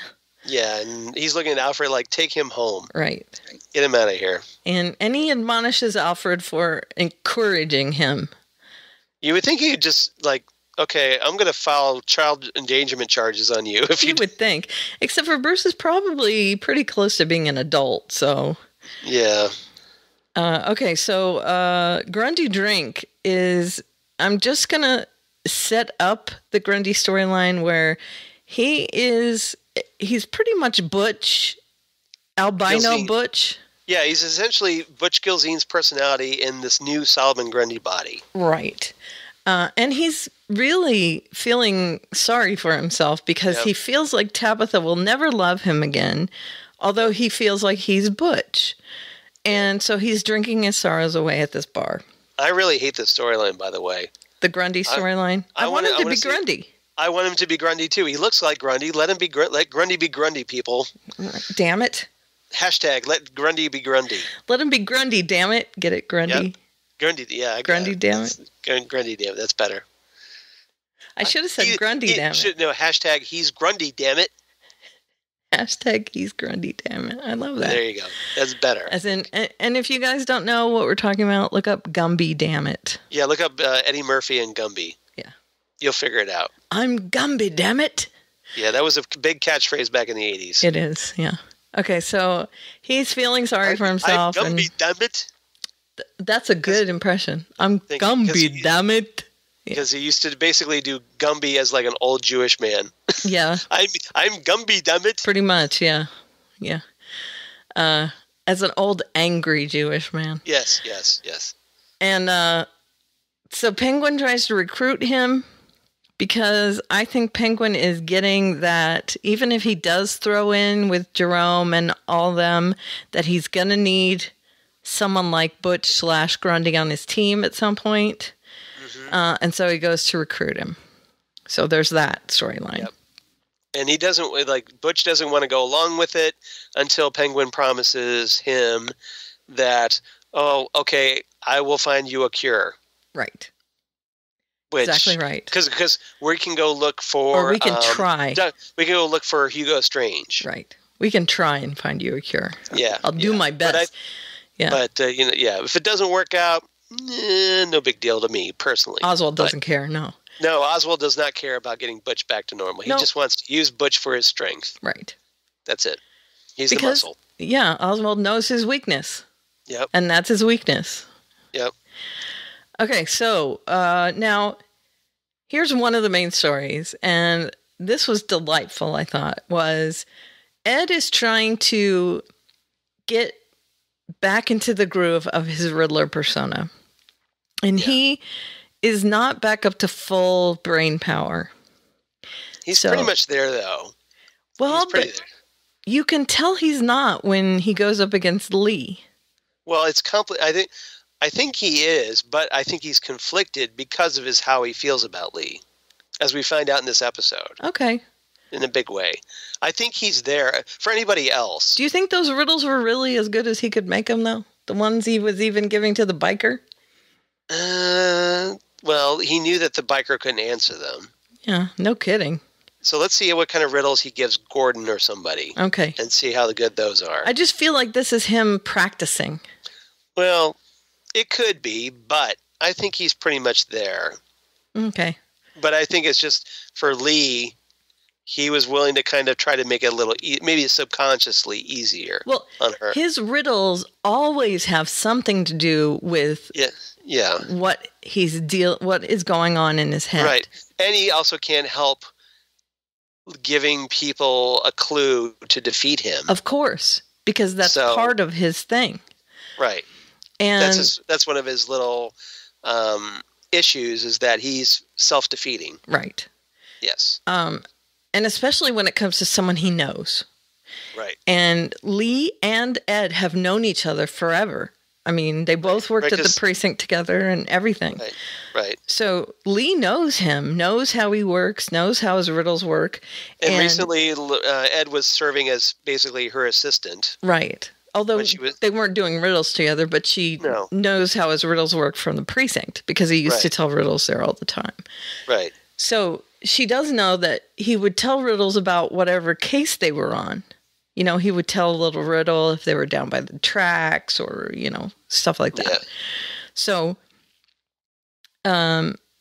he pulls this biker in and tells him a really lame riddle. And, it's, if you don't get it right, wheel of misfortune, yay. If you do get it right, then you get to ask me a riddle. And if I get it wrong, of course he doesn't get it right. Never. So spin the wheel. Never going to work, right? And if you manage to beat me, then you get all this money here. So he's got this whole setup, and of course the crowd's all down there. It's like a game show. He's got the game show set up and everything. Well, Lee comes in, like big neon question mark. It's so great, and he's got a Playboy bunny looking assistant, and so Lee shows up like a stage magician's assistant. Right. Yeah. Lee shows up and throws her hat in the ring and says, if I win, then I get to rule the underworld and you shut all this down. If you win, then I spin the wheel or whatever. There's a bargain happening here. And he's not as confident, but Ed can't resist the challenge. Of course not. Lee knows this. Right. So he gives her a riddle and she says, well, of course I can't solve your riddle. And she outsmarts him completely and gets him talking and gets him to give away the fact because again, he's self-defeating. She knows that if she gets him talking long enough, he'll spill it. He'll give it away, right. That he has actually used a personal point between the two of them in his riddle. Right. And she guesses, and then she gives him a riddle back that would force him to say, I love you to her, which he cannot do. Right. And he's unable to say it. She gives him every opportunity to say it. Yeah, but he can't do it. He's afraid to. Right. Or he's blocked or something. He can't do it. Yeah, or at least because remember, with this Riddler persona, maybe he's cut off from regular Ed's emotions. Right. So, being more of a sociopath. Yeah, well, I don't think he would be able to say that. And, it would hit too close to home, too. Right. So he can't do it, so it ends up that he has to shut everything down. And then she manipulates him into this sort of, hey, I think we could make a really great team. And she means team. Right. I don't think she really means it, obviously. I mean, I think this is something. Well, she lays one on him. Oh, yeah, big time. But I think it's all an act as far as she's concerned. Maybe. Remember that he has killed people in front of her. Right. But remember, this is also the same Lee that was turned on by Mario Falcone. Very true. Right? Very true. Right? Well, who knows? So who knows? This could be legit. Could be. I hope not. Yeah, I hope not, too. I hope she's just playing him. Yeah. But it's possible. Okay. And then in the other storyline, which is really the main storyline, Jerome has this team of miscreants, and he has Legion of Horribles. I love it. And he has somebody write that down. Mandatory brunch meeting where the name comes from. Welcome to our first mandatory brunch meeting. Right. And then one of the things he says is, use the tongs, which I love at the dinner meeting, or brunch meeting, sorry. And because Lord knows, all those people sitting around the table can't have hands on things. So they have this meeting, and he's got this whole plan to make the town crazy. He doesn't care what happens to it after he makes the town crazy. So he says, I don't care what you do. I have something I got to do first. And from the last episode, we found out that he has a vendetta against someone. We didn't know who, but it's this Xander person in St. Ignatius. So he goes and he tries to find them, learns that Xander has a proxy and named Echo. Echo, which is not a real name, obviously. No. So he goes and finds this Echo, who is a young blonde woman with a ponytail. Yes. I know where you're getting at. Who has been devoted to Xander. Right. Forever. Right. Okay. And ends up kidnapping Jerome and taking him to see Xander in this underground bunker. And it turns out that Xander is actually Jeremiah. Right. Who just happens to be Jerome's twin brother, separated when they were So now we're going youths. to the twin brother route. Right. So which means that, hey, we Guess have what? We have a backup Jerome. Okay, but I don't know if you read the story, but they interviewed David Mazouz, and he said Jerome is not the Joker. Yep. And because, he doesn't look like the Joker. His face is wrong, and there's other stuff. He's not the Joker, but he does have a hand in creating the Joker. Well, they've been going like the main Joker riffs, like the suit that Jerome is wearing in the past couple of episodes looks a lot like the Joker suit that the Joker wears in Batman: The Dark Knight Returns. Mm-hmm. And so they try to they've been trying to lead you on for the past few seasons that Jerome is going to be the Joker. They cut his face into a smile so that it looks like a Joker smile, kind of like Heath Ledger's Joker. Right. They cut his face off like the Joker's face was cut off at the beginning of the New 52. Mm-hmm. So they do all these big, heavy Joker illusions. But now that Jeremiah is in play, mm-hmm. well, gee, we could get rid of Jerome, right, and make Jeremiah the Joker, right. Now, which is probably what they're going to do. Like I said, yeah, David has said that Jerome's not the Joker, and that way we could still have Cameron Monaghan playing the role, right? He said that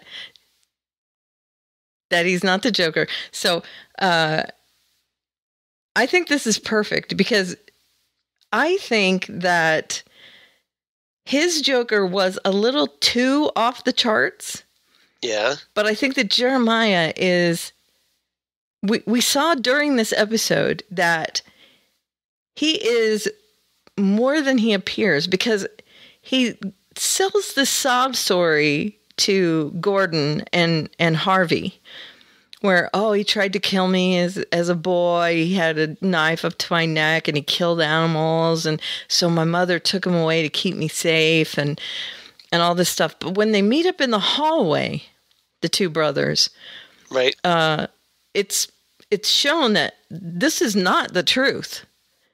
That Jeremiah just feared that this would happen. And so he concocted these stories to get their mother to break them apart.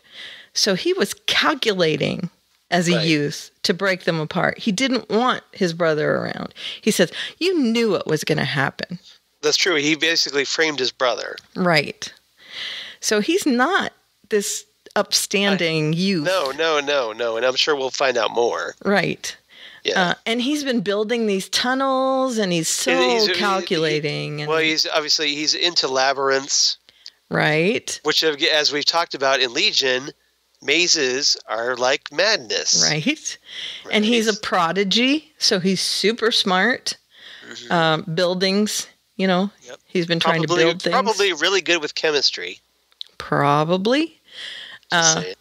And, all this stuff. And, of course, he's had this blonde, pigtailed woman devoted to him for most of his life. She's had a ponytail. I thought she had a page boy kind of look to her. No, she had a ponytail in the back, didn't she? All right. Okay, maybe. Whatever. I mean, she was blonde, so. Yep. But I know she could. Echo could be Harley. I get what you're saying. Although I'm still hoping for a Harley and Quinzel, but. Well, her name might be that. Echo is not her real name. I'm sure it's not. So we'll find out. Yeah. So anyway, they set this up. I think it's a brilliant setup, to be honest. Yeah. For Jerome not to be the Joker and to set up the whole thing. And still keep Cameron Monaghan in the role. Right. And then at the end of the episode, we have the Scarecrow and Freeze have come up with this solution, which is the Joker venom. Yeah, exactly. So we're going to get the Joker venom. And it's going to cause Jeremiah's face to go into rictus, which causes the Joker face, right? Or something. Well, I don't think that, I hope it doesn't go to rictus. Well, whatever, the Joker face. Yeah, I don't know if they'll go that far, but it's obviously maybe this will be the Joker venom that Jeremiah will adopt, presumably. And it'll make him go mad, probably. Yeah. Probably, right? Maybe. Well, it depends. Like, if we have a nice little chemical vat that Jeremiah could fall into. Right. So, yeah, they're setting it up. So, hopefully there's an Ace Chemicals in town or what. Or whatever it is. I'm sorry, Axis Chemicals. Axis Chemicals, yeah. Or, I'm thinking Ace Chemicals from the comics. Right. But Axis Chemicals. Yeah. From the Burton Batman movie. From the Jack Nicholson Joker. Yep. Yeah. And I think that's it. Yep, I think that is too, unless you got anything else. Well, I do have one little future thing in case we don't talk about it again. Okay. The last episode of the season is going to be called No Man's Land. Right, which is a big storyline. By Greg Rucka. And a bunch of others, Chuck Dixon, and some others. So, very cool story. There's actually a really cool novel adaptation by Greg Rucka. I'm rereading it now, ironically. Oh, without prompting? Without prompting. This is before they came out with this. That's cool. I started rereading it. This is like my second time through the novel. But I was in the mood to read it again because I didn't want to go through. There's so many No Man's Land comics. Mm-hmm. A lot. But it's worth it if you read the whole thing. Mm-hmm. But the novel does a really good job as well, and because Ruck is a really great writer, and probably the best writer on the storyline, and I just thought that was kind of cool that they're going to do that. Now the question, of course, is Gotham going to get picked up? Well, the head of the network has said he wants to see it go on. Yeah. So we'll see. The last time that happened, it got picked up. But it is Fox, so who knows? I know. So we'll see. But it'd be kind of a bummer if they do this big cliffhanger where Gotham City has an earthquake and then it didn't get no picked up. season. Yeah. So we'll see. But at least we have we know that Legends of Tomorrow and Black Lightning are renewed. Yeah. So that's something. I thought it sounded great in case it happens where Gotham gets cut off from everything else at the end of the season. Everybody, you might want to brush up on the No Man's Land storyline. That's right. That's what I recommended this week on Gotham Undercover. So yeah. So what did you give it? I give this one for kind of scrambling because I wasn't prepared for this. It's all right. I gave it 8.5 Jerome replacements because it's obvious that Jeremiah is a Jerome replacement. Right. And I gave it 9 neon foreshadowing signs because at the end of one of the hallways where he meets up with Jeremiah, it says "The End" in a big purple sign. Yeah. Yep. So I thought it was pretty funny to see that. Yeah, it was. But yeah, so great. Okay, and we do have feedback. It's not long. No, we do have some Justina feedback. I was hoping you got it. Yep. So, all right. There it is. Hi, Karen and Charles. It's been a super week, but a busy week, so not too many episodes watched. But here we go. Legends was amazing. I'm a sucker for a good Grodd episode. Make America Grodd again. Very clever writers. I see what you did there. Cute. And then you followed it up with Sarah saying she was going to be on Obamacare. Also cute. I wonder if anybody really does call Barack Obama Barry, or if they just put that in so Wally could say that line about Barry always getting himself into trouble. Either way, that actor they hired to play Barack Obama, fantastic. He definitely studied the speech patterns of our former president, as he did a fantastic job mimicking him. Teeny tiny Grodd. Now that's something I never thought I'd see. Of course, it didn't last long. I mean, Damien Dark's on your team. He's gonna double-cross you. But I was really interested to see the soft side of Damien in this episode. Even Damien goes a little soft when it comes to family. Maybe now he better understands the pain that he put Sarah through, and Quentin Lance as well. Mollis looks like Chernabog from Disney's Fantasia. Super scary and super cool. This episode gets 10 out of 10.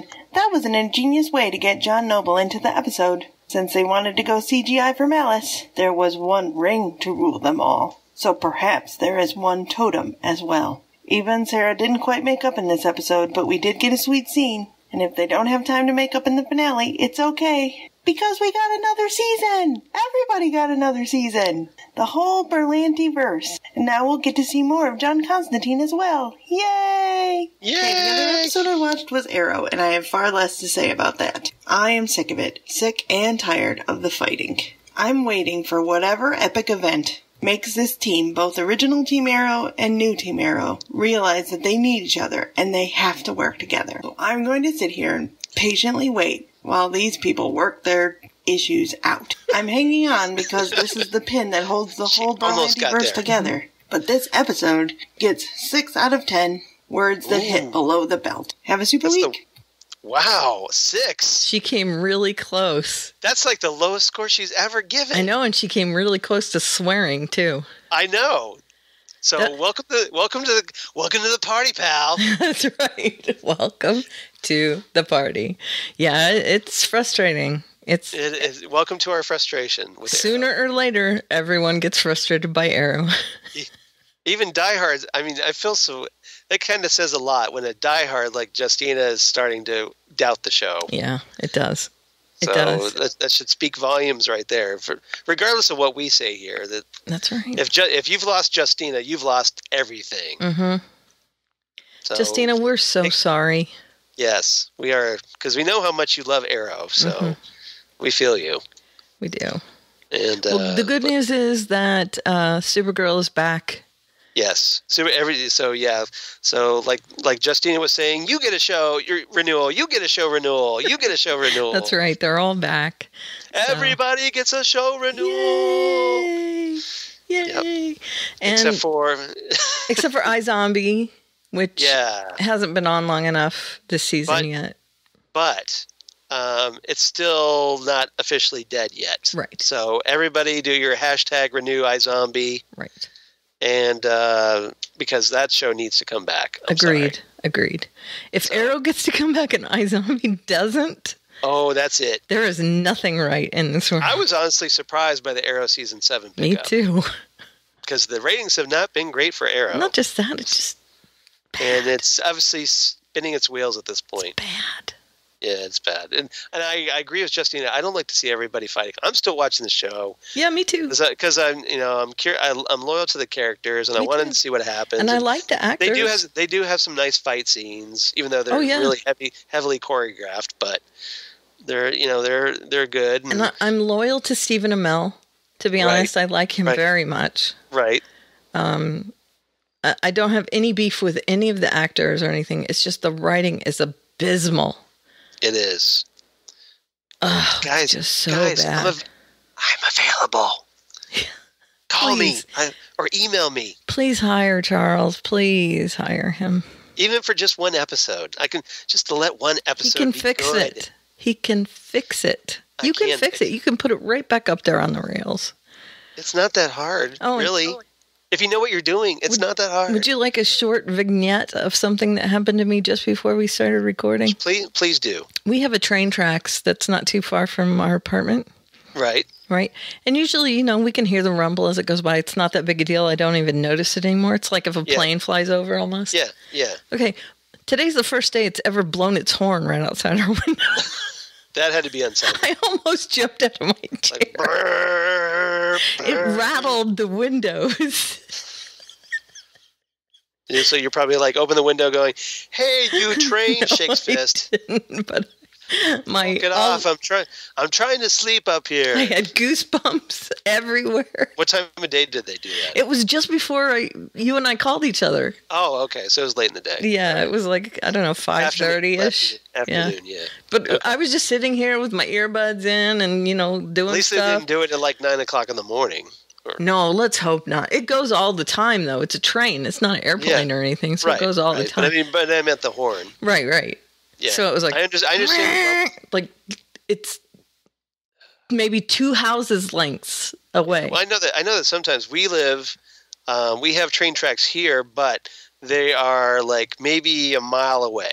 Oh, yeah, it's not that far from us. So I can sometimes hear the horns, but it's not like overpowering. It's a fourth of that from here. Yeah. We could walk there. Oh, you see, there you go. That would be the worst. Yes. Yeah, it's not a big deal. But again, I mean, it's not a big deal normally. It's a rumbliness that rumble. That I don't even notice anymore. Hopefully, we can lull you to sleep. Oh yeah, it doesn't wake me up. Doesn't do anything. I mean, I wouldn't have noticed it except for the horn, and I would. Hopefully you wouldn't be napping when that went on. Oh, let's hope not. I swear, if it blows its horn at 2 a.m, there's going to be hell to pay. Well, there won't be, but I will be mad. Still, it's not bad. We've been here, 4 months now, and it's the first time it's blown its horn. So that's good. Okay. That's good. All right. Once every 4 months. I just thought I'd share one. So you only got 2 more for the year to go. Let's not tempt. Please. All right. So I thought I'd share a little slice of Karen's life today. Exactly. So this moment of Karen's life brought to you by trains. The noisiest things in the world. No, they're not the noisiest, but man, it sure felt like it. All right. So how can you get in touch with us if you want to be like Justina? Yeah, while you're waiting for those train whistles to head off. You can email us at fandomzonecast@gmail.com. You can find us on Facebook, facebook.com/fandomzone podcast. You can send us a message there. Ruthie has done that for us, and we've read them on the air. Hi, Ruthie. Hope you're listening. Hi, Ruthie. And, you can message us there. We will see your message and read it on the air. Yes. You can also write there on our wall, whatever you want to do. We haven't gotten a meme from Phil in a while. Yeah, Phil's got like 5,000 podcasts right now. I know. Phil, step it up. Well, maybe he felt like with you being out. Okay. He couldn't do that. So maybe he didn't feel it was appropriate. All right. Well, okay. So we're at Fandom Zone Podcast on Facebook. And then we are at Fandom Zonecast on the Twitter machine. Right. Also, you can listen and subscribe to us on Apple Podcasts. And please leave us a review if you feel moved to do so, because we would really appreciate it. If the spirit compels you. That's right. Or if malice takes over your body, hey. There's that, too. So before your head falls off. And you start talking like John Noble. Before your head crumbles and falls off, leave us a review. And you can find me at Aliveria or at Allie's Stuff. Allie's _stuff. And in my bio is a link to my blog at which you can find all my other links. Now, I've tried to look at your blog, but it's all in the private setting. No, it's not. I couldn't get to it. It was blocked. Maybe I just blocked you. Blocked me. It was on the privacy setting. I'll check and see. Go ahead. All right. Well, anyway, so as for me, you can reach me at Charles Skaggs on the Instagram, at Charles Skaggs on the Twitter machine, Facebook, of course, at Charles Skaggs, Google Plus for you crazy kids in the Google Plus, and my blog of geeky things. Damn good coffee. And hot. Damn Good Coffee and Hot, where I talk about all the comic book shows that we talk about on the Fandom Zone podcast and more. And all kinds of comic book, sci-fi news, and news about my other podcasts that I do for the Southgate Media Group, including, take a deep breath, Titan Talk, the Titans podcast that I do with friends of the show, Jesse Jackson, where we talk about the DC's Titans comics and the upcoming Titans TV show from the DC Universe digital service coming out. Also, we have Next Stop Everywhere, the Doctor Who podcast that I also do with Jesse. Mm-hmm. We just recorded our 109th episode of that today, where we talked about some Big Finish audio adventures starring David Tennant as the 10th Doctor and Billy Piper as Rose Tyler, reprising her role. So we talked about that. And Ghostwood, the Twin Peaks podcast they do with Zan Sprouse, wife of comic book artist Chris Sprouse, where we discuss all things Twin Peaks. And also some related, we're doing the roots of Twin Peaks lately. So we just did Eraserhead, and we're about to record Blue Velvet. Yeah, I'm sorry, that creeps me out. Which is a great, great movie. Twisted little movie. So check that out if you would, please. And with the assorted Facebook and Twitters that obviously you can find on Damn Good Coffee. All right. So anything else before we sign off, Karen? Yes, I just checked and it looked fine to me. Okay, maybe it's just me. I don't know. If anyone else has problems getting... Maybe it's my browser. Yeah, if anyone else has problems getting onto my blog, please let me know. Okay. If I run into the problem, I will share a screenshot. Please do. Okay. Please do. So, in the meantime, as Karen is distracted by the thing that... I had to close it, sorry. I know. You brought it up. I know. And by the way, I was doing it when I did the Damn Good Coffee and Hot. So. Oh, you did? Okay. Yes, so I managed to multitask. Okay. Okay, yes. So we will be back next week with 4 more episodes. Yeah. Hopefully only 4. Hopefully only 4, but who knows. We get the return of The Flash this coming week. That's right. And we'll also have the season finale of The Walking Dead next... No, isn't? No, tonight? Next tonight's week? Tonight's the penultimate. Right. So it'll be 2 weeks, then we'll have the... Right. Okay. All right. Season finale. And it will be in theaters... with the premiere of Fear the Walking Dead, if you're lucky enough to get tickets. Right. So keep your eye out. We'll also have the penultimate episode of Black Lightning Season 1 next week. That's right. So that's coming to its 13th episode conclusion rather quickly. Yeah. So I'll miss that. We'll see. Lots of good stuff coming up. Yep. And obviously more Legion, because we'll obviously be talking about Legion. Yep. Guaranteed. You might as well watch Legion. What, 7 or 8 weeks, something like that? Yep. Okay, and one of these years, we got to catch up on Jessica Jones. I hope so. I haven't gotten through it yet. Maybe in the off season. Yeah, let's do that. Then we'll save it for the off season since we put it off this long. Yeah, everyone's watched it already. I'm actually we've watched 7 episodes of that. Okay, so you haven't gotten through it yet either. I haven't gone through the whole season yet. Okay. But. All right, so we will be back with some interesting stuff, and we'll talk to you next week. All right. Bye, everyone. Bye, everyone. No, really, bye, everyone. I'm sorry. I've been waiting for the podcast to end.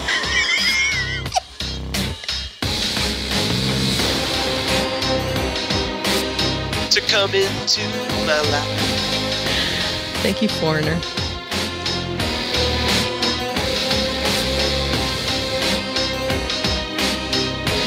We're so professional, aren't we? Bye, everyone. Wow.